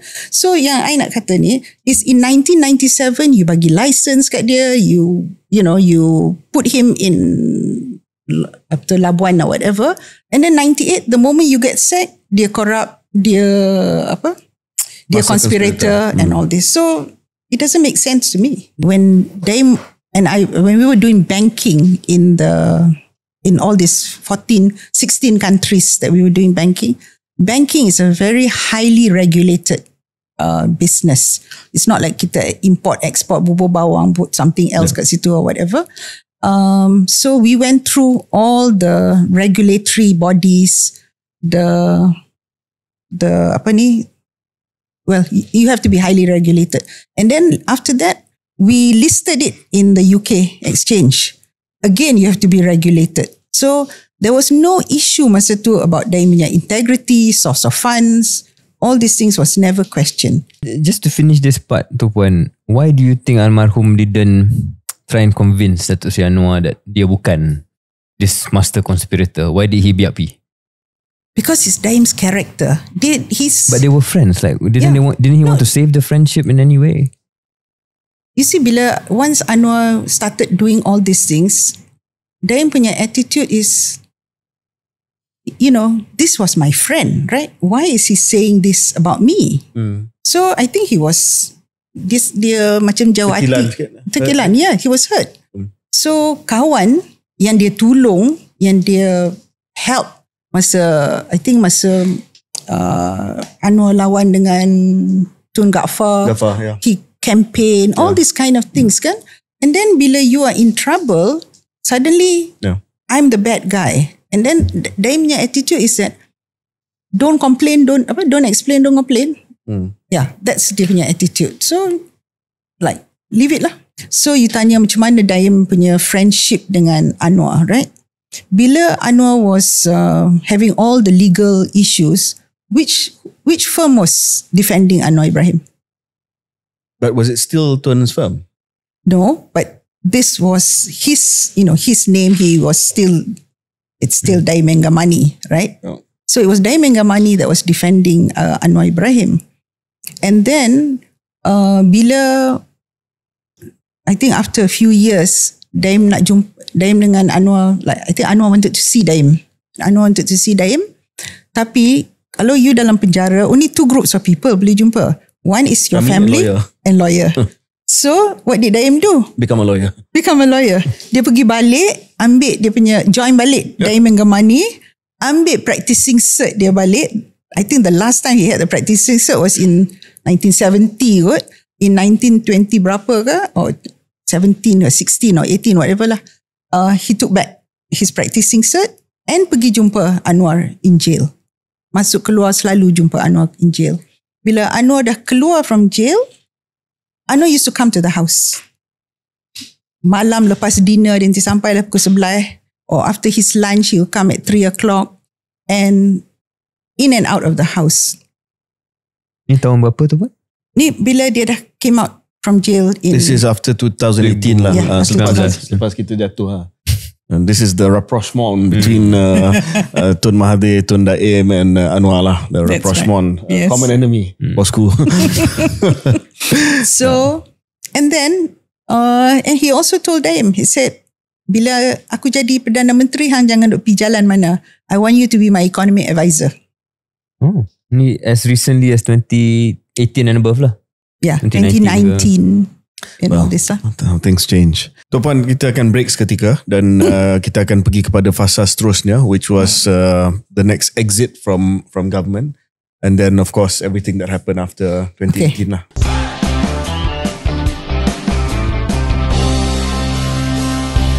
Okay, selamat kembali ke episod khas berkenaan dengan legasi Tun Daim Zainuddin bersama dengan Toh Puan Naimah. Toh Puan, saya nak tanya sikit berkaitan dengan peletakan jawatan Tun Daim pada, kalau tak silap saya, pada tahun 2001. Second time he left. Ada yang kata ada sikit masalah dengan Tun Mahathir. Of course, dalam laporan berita berkaitan dengan usaha konsolidasi bank. Sebab Tun Daim suka bank kan. Tun Daim nak consolidate to 6. Then ada complaints. So Tun pun layan lah complaint tu. Jadi 10. Apparently Tun tak apa setuju dengan cara Tun Daim yang nak consolidate to 6. And that led to a bit of friction yang menyebabkan Tun Daim tak jawatan. I don't think that was the reason yang Daim letak jawatan. Yang sebenarnya bila Tun Dr. Mahathir suruh Daim mai balik, it was always on a short term basis. Troubleshooting saja. And Daim punya style is, I go in, ada masalah, I clear the masalah, I don't hang about. Once masalah dah settle, I'm out. So I think dah many months dah, once the thing was settled, he keeps saying, I'm out. I think Tun Dr. Mahathir wanted him to continue, to be honest. Wanted him to continue, but he was like, enough lah. Because I was not agreeable. Children were young. And the job is done. Because dalam berapa bulan, the economy stabilized already. Yeah. In 2001, don't think we had any issues anymore. I don't remember lah. But as far as Daim was concerned, kerja dia dah habis, dia dah buat dah kerja. And then bila Tun Mahathir tak ada apa-apa krisis, when dia tak perlu Tun Daim lah. Yeah. Do they still see each other ataupun they just he disappears for a while, goes Tun Daim for a while? Yeah, they don't really socialize. Masa dulu in the 80s, bila masa tu I know cabinet tu, they socialize. And then after Tun Dr. Mahathir was still in government kan at that time, when Daim left. Yeah. So we went back to business, and so there's no opportunity ke, or there's really nothing to do lah. So, and Daim punya character is that kalau dia dah buat kerja tu dah habis, he walks away lah. But bukan kata tak jumpa, kalau raya, still raya, buka puasa together, those kind of things ada lah, bukan tak ada. Tapi not like every day pergi jumpa, pergi balik. Macam masa dalam kabinet lain, because of the crisis and all this kan. Yeah. So that's different. But if it's not, but towards the end, bila after 2018, 2019, Daim came back to help dengan the campaigning and all that kind of thing. There was a lot more interaction, and then dia also asked about Daim to do the CEP tu. Also there was interaction, and then yalah, we would go to the house makan ke and all that, and Tun Dr. Mahathir dengan Tun Hasmah will also come to the house. So yeah. Should we do CEP now? Briefly. So kita pergi CEP, lepas tu kita cakap tentang the present day lah. CEP would be National Service Part 3. Yes. Part 3. Kali ni dia tak jadi menteri, tapi dia jadi pengerusi kepada Council of Eminent Persons. Dan menaruh ilham pada masa tu, saya masih lagi ingat masa tu, Toh Puan, saya pembangkang. Menaruh ilham disebut sebagai the second center of power selain daripada Putrajaya. Apa tugas, dan sebab masa saya jadi menteri pun, Toh Puan, saya minta laporan CEP tu. I thought I get it because I was minister, tapi tak dapat. Siapa tak bagi? I mean, I suppose we asked the KSN lah, the KSM ni office, but they wouldn't give it. So nobody, tak ada siapa pernah tengok laporan ni. Tapi dengar cerita semua keputusan penting berkaitan dengan ekonomi, berkaitan dengan GLC mesti melalui menaruh ilham. Dan Tun Daim sebagai pengurusi CEP ni. Betul ke? I don't think that's quite right lah kan. Maybe tak tepat. Yang bila Tun Dr. Mahathir nak the CEP, how dia nak formulate the CEP tu, masa just before results keluar dah, dia dah cakap pasal ni. Dia takut, dia kata bila a change of government, you fikir lah, masa tu barisan 60 years in government, and then suddenly you have this new group of people masuk. They were scared that the market will be unsettled, and then the confidence of investors semua tu. So Tun Dr. Mahathir said, we'll have all these old people sitting there, CEP ni, to calm the market, from the government, government experience, business experience, academic, all this. And the mandate was bukan about the future. The mandate was for them to find out what went wrong. Because dalam cabinet masa tu, the government, I think, selain daripada Tan Sri Muhyiddin, who had a federal post, and then Azmin dengan Guan Eng who were chief ministers. The rest all had no experience langsung, right? So Tun Dr. Mahathir was saying they need to go to their ministries, learn the job and see about the future. No need to see what was in the past.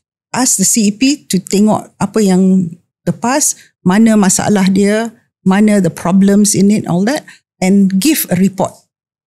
So, of course, and Daim being Daim, kalau buat satu kerja tu, dia buat to the full extent. So, panggil semua. Everybody was called, not just ministries to explain, Mara ke or Felda ke apa.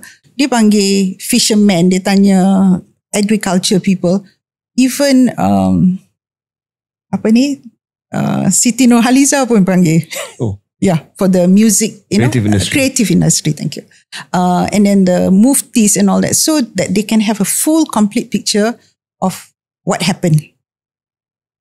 But Daim yang tukar satu saja. He went back to Dr. Mahathir and said, you cannot talk about financial and economy and all that without institutional reforms. You need to have institutional reform masuk dalam that mandate. And Tun agreed. Lepas Tun agreed, so they had ex-retired judges, they had lawyers, they had law professor to look at the institutional reform. That one had recommendations. How the institution kena diperkuatkan, tabatkan the institution semua tu. So that one had this thing. And then the report was given to the Prime Minister. But the report was OSA. So because it was OSA, I don't know what happened to the report. But well, you've got the Prime Minister now. I guess he can give you the report. We'll ask him tomorrow. Satu saja soalan saya berkenaan dengan tempoh CEP tu, Toh Puan. 100 hari. 100 hari. Toh Puan sebut tentang misi untuk reformasi institusi. Adakah almarhum ada berkongsi apa-apa? What were his thoughts? Sebab apa yang kita nampak, kita tak nampak laporan itu. Tapi yang saya ingat waktu itu contohnya kaedah memulihkan tabung haji. So we saw those bits, right? Dan banyak dibahaskan lah waktu tu. UMNO dan PAS sebagai pembangkang banyak mengkritik kaedah dan sebagainya. I personally was actually quite sympathetic of what I thought was a CEP recommendations lah, mengalihkan aset dan sebagainya. Of course, UMNO on the mainstream side had a different view. But my point was, di sebalik langkah-langkah yang kita nampak itu, what was the falsafah, ada tak dia berkongsi what he actually wanted to achieve? Because ultimately tak sempat, because it was only 2 years. Actually, I don't know. Saya tak tahu, because they had this team of yang buat CEP report ni kan.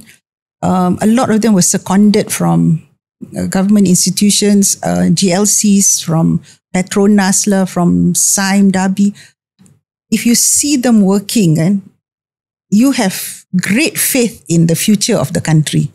Bright young Malay kids with, ideas and hardworking and all that. So there was a whole CEP punya working group, CEP punya working committee, subcommittee, macam-macam lah was going on there. And then every day, pagi, petang, ada meeting after meeting and all this. I was not involved. Okay. Toh Puan, kita jaga ubat dia saja. Kita masuk ke dalam mungkin bahagian terakhir interview kita, dan mungkin bahagian yang paling susah atau sukar nak dibincang. Tapi saya rasa dan Syaril rasa kita kena tanya jugalah. Ini berkaitan dengan, sebab kita nak cuba gambarkan legasi Tun Daim dalam episod ini sebagai seorang troubleshooter, sebagai seorang Malay economic nationalist. Kita ada perbahasan tadi berkaitan dengan whether the model was suitable or not, but I think it came from the right place lah, of this person yang datang similar worldview dengan Tun Mahathir. Kekayaan itu dipegang oleh bukan warga negara Malaysia, kekayaan itu dipegang oleh bukan Melayu, and they wanted to do something about it. And I think that is a legacy that I appreciate, walaupun ada perbezaan pendapat sedikit sebanyak. The nationalist spirit of Tun Daim, nationalist economic spirit of Tun Daim. Tetapi unfortunately Toh Puan, legasi Tun Daim, terutamanya pada hujung hayat beliau, terkait dengan kes inilah. Ya, minta maaf Toh Puan terpaksa bangkitkan isu ni. Kes SPRM yang mula siasat Tun Daim keluarganya, mula dengan Pandora Papers, katanya ada pemilikan aset luar negara, lepas tu minta diisytiharkan harta, lepas tu ada usaha untuk sita bangunan Menara Ilham. I mean, just as a sebagai seorang anak Melayu yang membesar dalam era ini, you know, I've had disagreements dengan Tun Mahathir and all that. This is sad. It's sad, you know. Of course kita nak tahu kebenaran. Wrong means wrong, you know. Tetapi it's sad to see this. Apa pandangan Toh Puan first dari segi spesifik dia? Adakah ada kes terhadap almarhum Tun dan terhadap Toh Puan dan juga keluarga? Tak ada. Masa mula-mula dia Pandora Papers tu keluar, Pandora Papers keluar tahun 21. Investigation 23. Investigation started selepas Anwar jadi Prime Minister. 2 bulan lepas dia jadi Prime Minister, then the investigation started. So, lepas tu, dia tanya pasal Pandora Papers and all that, habis. Then, 3-4 bulan lepas pada tu, dia minta notice for declaration of asset. So, Daim tulis surat kat MACC, tanya, what is this about? Kan? Why are you asking me to declare my asset? MACC jawab, dalam mengikut akta MACC, saya ada kuasa. So, I'm asking you. So, Daim say, okay, tak apa, ada kuasa, tapi apa kesalahannya? So, MACC jawab, oh, rahsia. So, if it's rahsia, macam mana you nak bela diri kalau rahsia? So, sampai habis hayat arwah suami saya, sampailah hari ni, it's still rahsia. So, we don't know. And then bila dia suruh declare asset, bukan kita tak declare asset, kita declare asset, tapi tak mengikut kepuasan MACC. That is what the charge is. Tak mengikut kepuasan. And then the declaration of asset yang masa mula-mula dia pergi nak arrest, before you get charged you have to be arrested first. Masa tu dia kata ada dalam macam 5 yang Daim lupalah akaun tabung haji ke apalah. Masa hari pagi kena charge, 78 keluar. Yang, you know, kereta yang from 19 not punya kereta, all the list, public listed punya subsidiaries, dia just letak saja. And then just before Daim pass away lah, dalam 2-3 bulan betul, dia panggil Wira balik pergi witness statement, and then panggil the lawyers, and then yang 78 tu dia start cancel. Tanya, yang ni yours ke? Tak, bukan, your father ke? Bukan, mai balik to the 5. So Wira tanya, yang 78 you buat tu siapa? Oh, masa tu kita in a rush. We had to do it. It was a rush. Now we're doing the investigation. So, the thing yang orang tak faham is this. Katalah, I go to you or I go to somebody lah kat Jalan Bukit Bintang. I said, declare your asset. What will you say? Why? What did I do wrong? So, if you don't get the answer, why? What did you do wrong? How are you going to defend yourself? So, sampai now, we don't know what the offence is lah. There is no offence. Then, bila nak ambil Menara Ilham. Menara Ilham tu kan, is for Daim a Malay presence. To him, nama pun mesti nama Melayu. Ilham, tak mau nama, you know, I don't know, Northern. You know, no fancy this thing, Ilham. And then, I asked him, I said, you know, kita low profile kan. Siapa yang you nak letak 60 tingkat? How high can your profile be as 60 stories? He said must have Malay presence. this is a Malay presence because kat KL there is no Malay presence. Then I name lah a few buildings kat situ. Dia kata kita tak ada concession, kita tak ada monopoly, kita tak ada AP, kita tak ada privatized project, kita tak ada apa, kita buat business. Yang important, he said, I am an anak Melayu from Kedah. I succeeded. Of course, I succeeded from hard work and all that, and also with God's Allah punya blessing. I want this to be ada kita punya presence in the city, the heart of the city. So I said, is that a political statement? He said, yes. I'm doing it for the Malays. And that tu pun dia pernah ambil. You know, what is... Because he doesn't have to do it. We are low profile. But sometimes Daim will do things for like a Malay presence. The Malay must be seen in to be there, you know.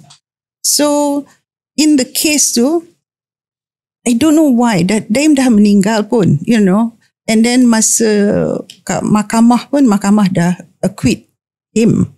So I tak faham pasal apa yang macam tak habis-habis cerita ni, you know. Soalan asas Toh Puan tanya straight up.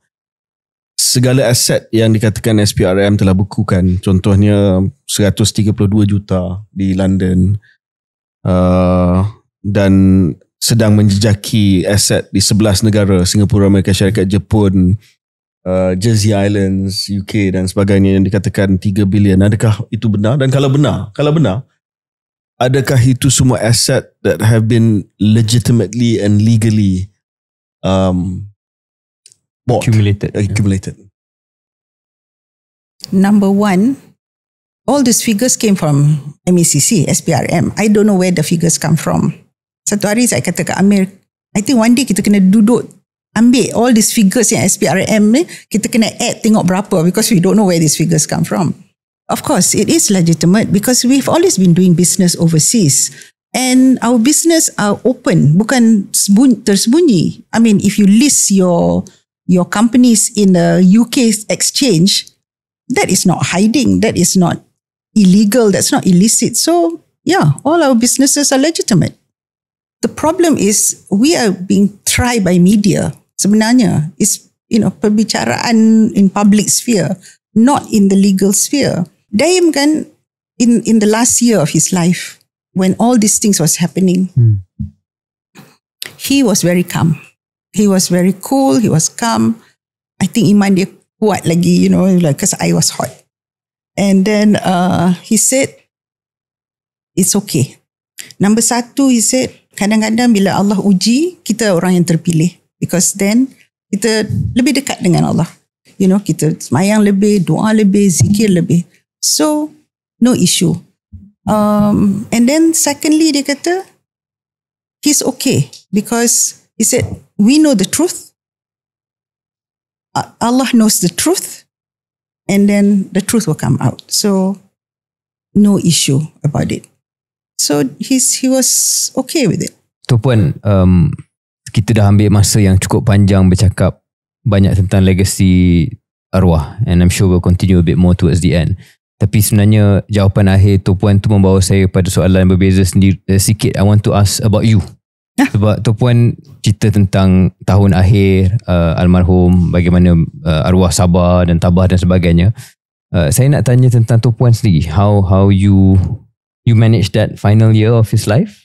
Dan juga sekarang, sebab saya tengok antara benda yang tertarik, ramai yang mungkin dalam kedudukan Toh Puan akan cuba sama ada berdiam diri ataupun disappear ataupun try and, you know, cut a deal of some sort. Tapi Toh Puan sangat front-footed. I think you have filed judicial reviews, you have gone to Suhakam, you are front-footed to fight ataupun to contest the authority yang biasanya orang takut nak buat. Tell us about how you are managing this whole thing lah sekarang ni. Without Daim, it's been very difficult. Because Daim and I are partners. We discuss legal matters. Dia legal background, I legal background. And so, without him, it's very difficult. And then kadang-kadang, macam saya tak tahu kat mana penghujung saya punya rindu ke, sunyi ke, teman yang nak discuss, cakap tu. So it is difficult. And then, but saya ni kan, kalau I always say, saya anak mami Penang. You jangan lawan dengan anak mami Penang. Kan? So I don't like bullies. It's all bullying. So when they bully, I fight back. And so I fight back with the basis that with legal and all this. And then the way I look at it, macam saya katalah, saya tak tahu kat mana penghujung saya punya rindu dengan sunyi, dengan kehilangan suami yang saya sayang dan cinta semua tu. Then I look, kalau orang yang buat ni semua, there is a penghujung to them. A prime minister cannot be a prime minister forever. An MACC chief cannot be an MACC chief extended sampai 20-30 kali. So I see a penghujung for them. And there will be a time when I said, kebenaran akan keluar. Kita kena sabar saja. And kita kena, tak boleh, bila all these things jadi kan, you cannot, bila bullies, dia suka kalau you duduk kat ujung tepi belakang pintu menangis, tak keluar mana kan. So cannot. You have to fight. But the other thing is also, Daim and I always talk about, it's sometimes the test is also, there's a hikmah. Why? Why you? Why is it us? And all that. That bila we look at some of the laws, the acts, some of them are oppressive betul-betul, regressive punya thing.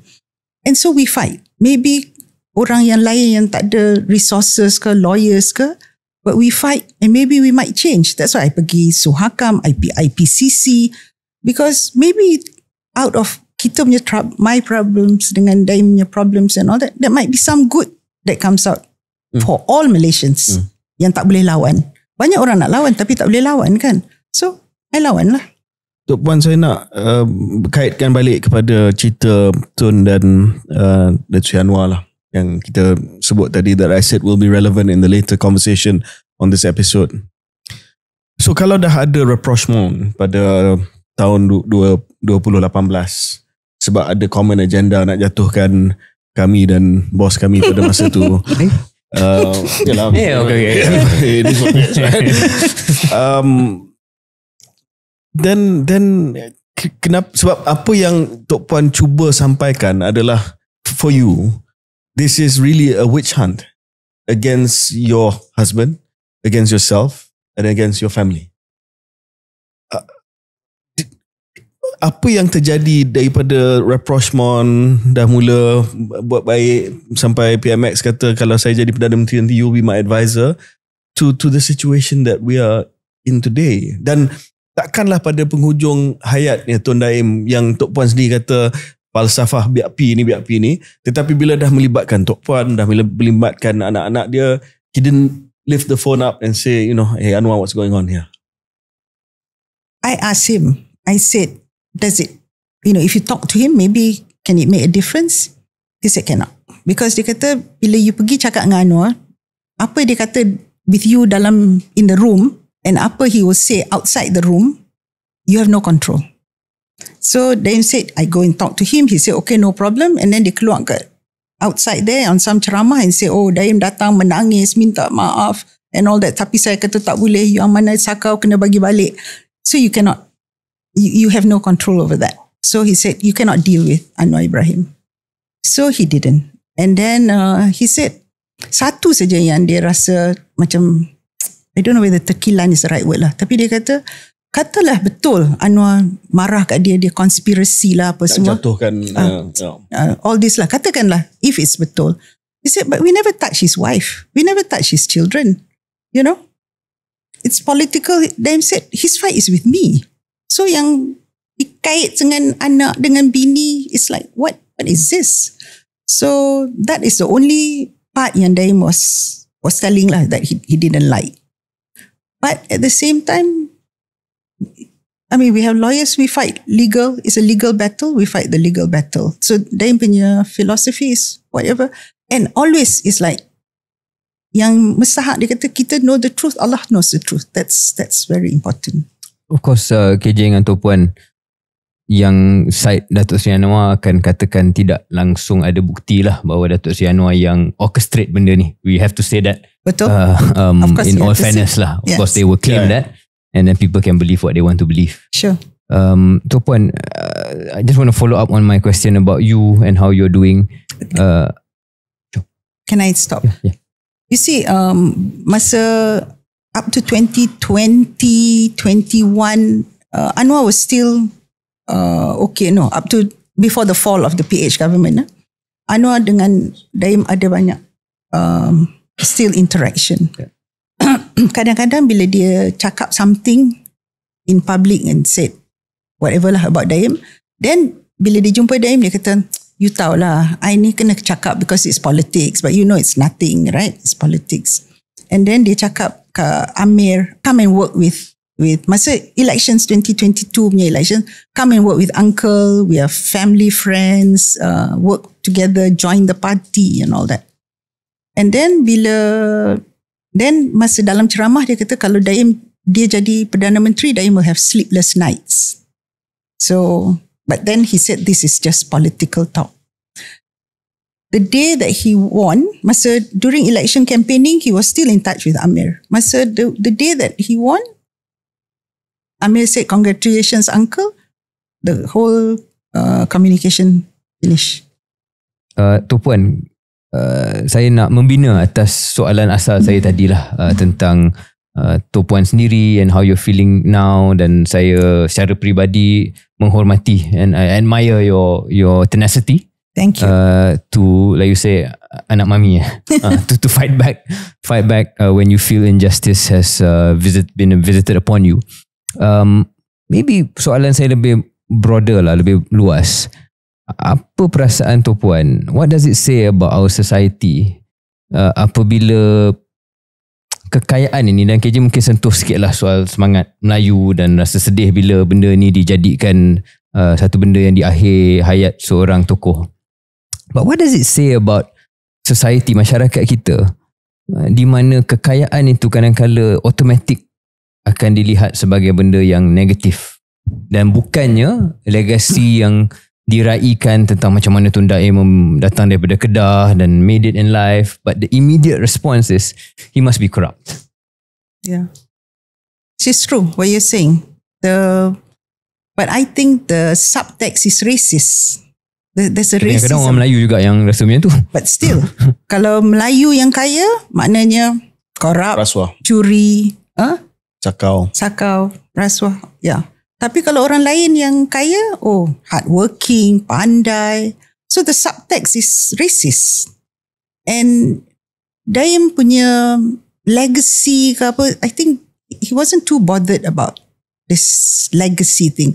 Because he was a nationalist. It's always about the Malays. But he was not racist. Dia tak kata, kena ambil daripada non-Malays bagi kat Malay. But you give the Malay a leg up. As I was telling you, there's no time to scale up or all these kind of things. So that was what he was talking about. So there is the perceptions memang kalau kaya, that means it's corruption. But I think if you get away as to how do I put it now? I think Daim has also proven that he was a good and clever businessman. So kalau orang nak ragu, kekayaan dia pada mana, his attitude is, I know God knows. That's always been his philosophy. And he says, yang very important, my conscience is clear.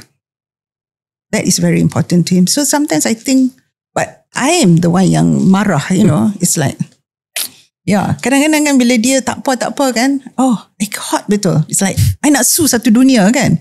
Dia is like, tak apa, sabar. Beberapa soalan akhir daripada saya, dan I want to go into the personal now. Tak ramai orang kenal Tun Daim. Dia very private person. Minta maaf cakap Tok Puan, kadang-kadang saya jumpa dia pun nampak macam No, he doesn't. He's not a man of fashion. That's putting it mildly. Betul. He's really not a man of fashion. Keeps to himself. Tell us a little bit about your story with him. I mean, so when you're not his first marriage, how did you meet him? What was he like as a husband, sebagai seorang bapa? Okay. That soalan macam mana I jumpa dia and all this. Wait. But kalau Daim ada kat sini, sure then dia kata, nak cerita satu dunia pasal kita punya private life, you know? Sure hot dia marah nanti kan. So cannot. Yeah, but cannot. But I can tell you is that I met him through work. When saya from Jabatan Peguam Negara, and then I was in Treasury sebagai Timbalan Peguam Cara Perbendaharaan, and so he was the Minister of Finance then. Tapi I never met him because the Treasury Solicitor is the one who deals with the Menteri. Kita Timbalan don't have access. But my legal opinions used to go up. So years later he said, before I know your face, I was very impressed with your legal opinion. So then I left, I resigned from government service. I went to Bank Bumi Putra as head of legal. And at that time, UMNO was already declared unlawful. Yeah, so asset dah pergi ke official assignee. So asset semua ada kat OA. But Bank Bumi, we were the biggest lender. So we want back our money. Tapi asset ada kat OA. The UMNO wanted back the building. So, and OA was also from Peguam Negara. So I kenal the OA and all that. So between Bank Bumi, OA and Bendahari UMNO, we had to work out how to get the payment back to Bank Bumi and all that lah.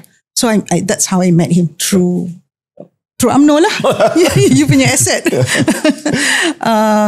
And then as a husband, Daim is very respectful of women also. Kalau dia tak, kalau somebody gives an opinion kan, dia tak kata, oh, you're my wife ke, you're a woman ke, you know, it's like no. He gives you the due respect. Dia dengar, dia bincang, and there's the equality, setara, you know, in the perkahwinan tu is setara, and then so he shares a lot of things. And we have so many things in common also. We were also emotionally, intellectually compatible. I'm a no drama type of person. Sometimes lah. And then, so Daim also cool kan. And then, you want to talk about law? We talk about law. You want to talk about service? We talk about service. You want to talk about treasury? Talk about, you know, everything is, there were so many things in common. And so we were partners sama, you know. But because he's very respectful. And in fact, after he passed away, so many people came to visit. One of the things they said was that bila anything that they discuss dengan Daim, he never put them down. He tak dismissive, dia dengar, and then dia jawab balik. He gives you that due respect.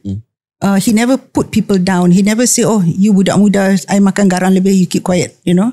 Or you are a woman, what do you know, keep quiet. Tak ada. He's always very respectful. And he gives me that due respect also. So then we did business together and all that. And then as a father, dia kan, masa dulu, I mean, you know, all of them, my Daim's children kan, he was busy dulu. Nak jadi businessman, lepas tu politics, so he didn't have much time. But with Amir and Amin, he was already more relaxed. Business dah business, you know, politics pun dah habis. So he was present. He was always there with the children. Daim as a father and me as a mother, we divide the rules, the role. So I was bad cop, he was good cop. So dia jadi favourite lah, because I'm yang discipline selalu kan. So I am disciplined and all that. And kadang-kadang bila I marah dia all, he doesn't support me. So I get very angry. I say, why you not supporting me? You know? And then he said, kalau you garang, I garang, budak-budak nak pergi mana?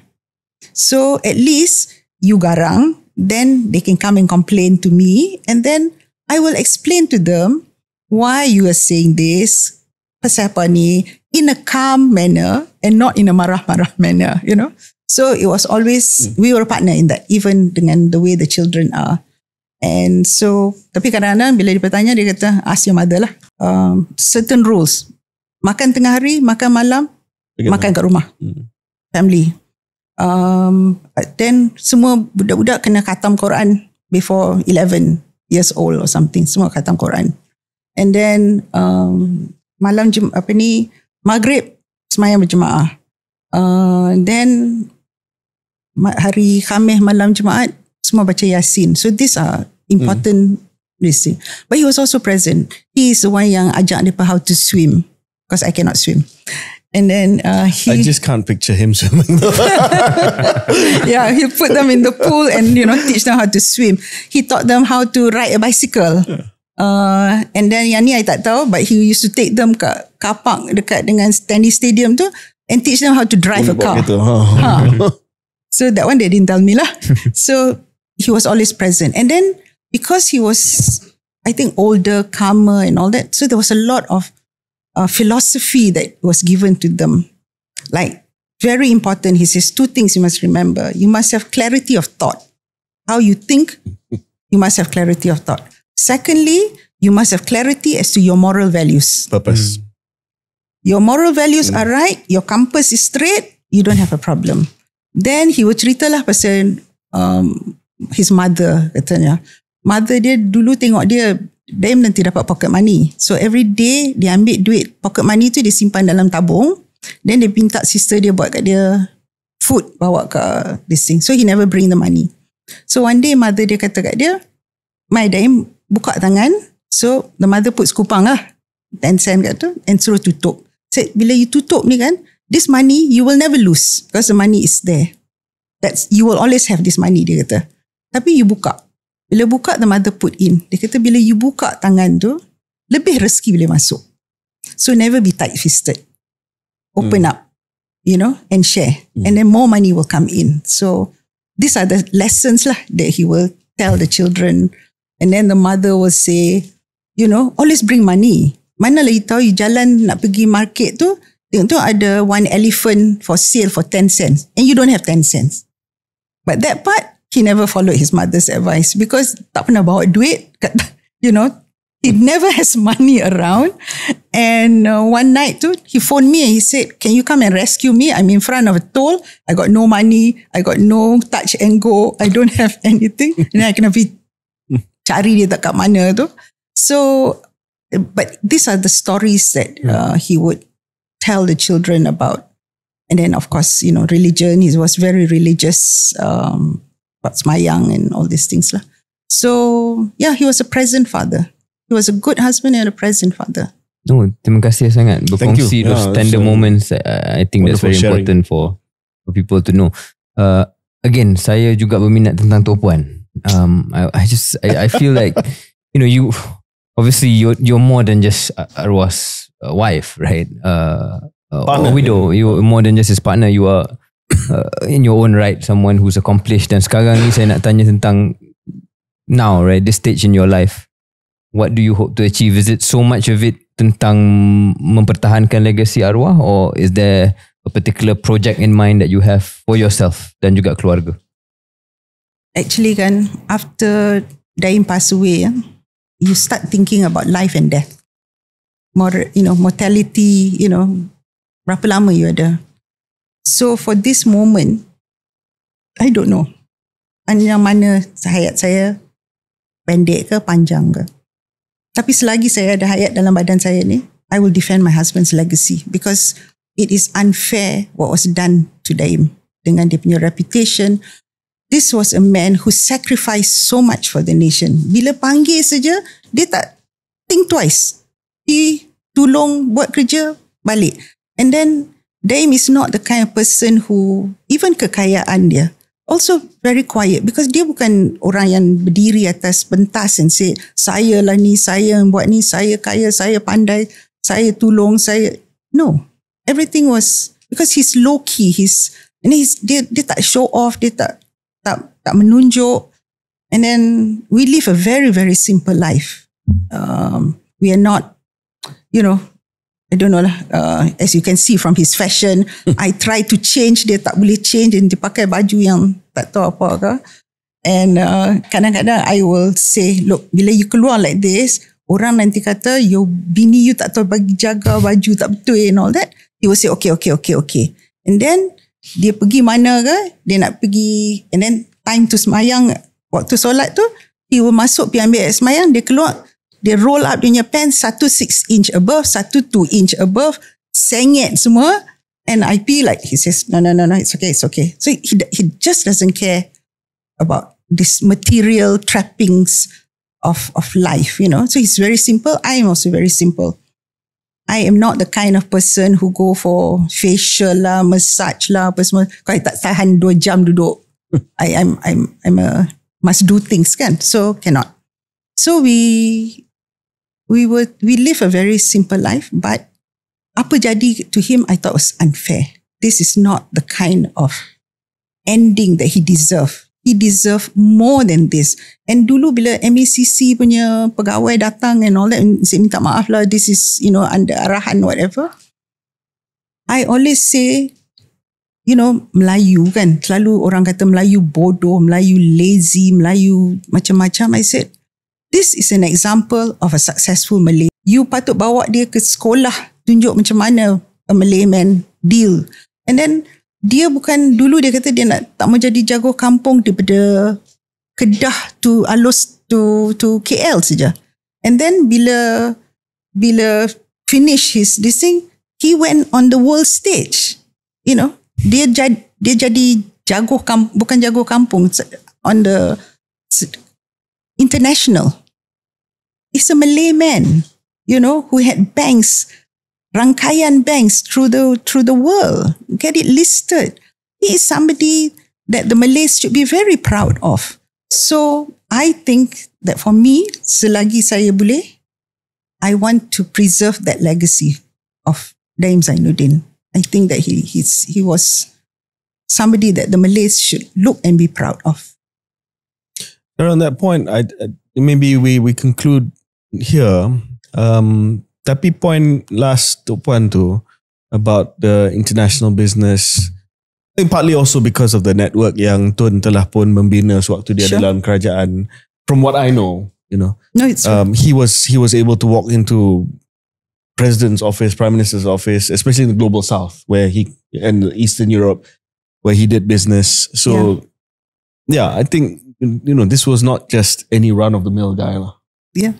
No, I think completely agree. Even people who have criticisms of him will have to accept that he, to a large extent, he made his own luck. Dan kalau selepas itu dalam kedudukan tertentu dia opportunistic, that's a different question altogether. Tapi he was, in your words, not run-of-the-mill guy. Yeah. It's true what you said. I asked him bila jadi masalah ni semua ni, I tanya, do you regret that masuk politics after all that has happened? You were rich, you were successful, you could be richer and successful.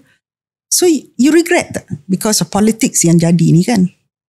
He said, how can I regret it? Dia kata, I no regret. Because dia kata to serve his nation is the greatest honor that he had. That he could be of service to his nation. He said, you cannot regret that. He's very proud of dia punya contribution to the country tu. Satu. Number 2, dia kata, if I continue in business, I will be richer. Memangnya, no question. But I'll be another rich man. There are many rich men. I'll be another rich man. But because of, like what you said, because of where he worked and who he met, all the doors open. He said the people that he met, it was an experience in his life that he cannot regret. I mean, like going to see Mandela, helping Mandela with the apartheid. He brought his professors from Harvard that time, and then brought economists to Mandela about how to do NEP lah basically. Affirmative action. Affirmative action. Affirmative action. Semua black tu. empowerment. Yeah, black empowerment, all this. So he said, how can I regret all that? So that's okay, he said. Okay je, kita buat episod ni pun sebab contested legacy of Tun Daim. It will remain contested, tapi apa yang episod ni telah membuktikan lah, Toh Puan is part of that contesting to make sure legacy itu tidak hanya diwarnai oleh satu pihak semata-mata. Thank you. Dan of course terpulang kepada pendengar dan penonton untuk membuat penilaian. Tapi terima kasih Toh Puan, sebab ini kali pertama Toh Puan tampil luar daripada perjumpaan dengan media di luar mahkamah. So we are very honoured. Thank you for sharing. Terima kasih kerana berkongsi banyak pandangan, terutamanya pandangan yang sifat peribadi berkaitan dengan Tun Daim Zainuddin. Dan kita sempena dengan setahun pemergian Tun Daim Zainuddin. Saya mohon kita akhiri episod khas ini. Pendengar dan juga penonton KS yang beragama Islam, sama-samalah kita hadiahkan Suratul Al-Fatihah.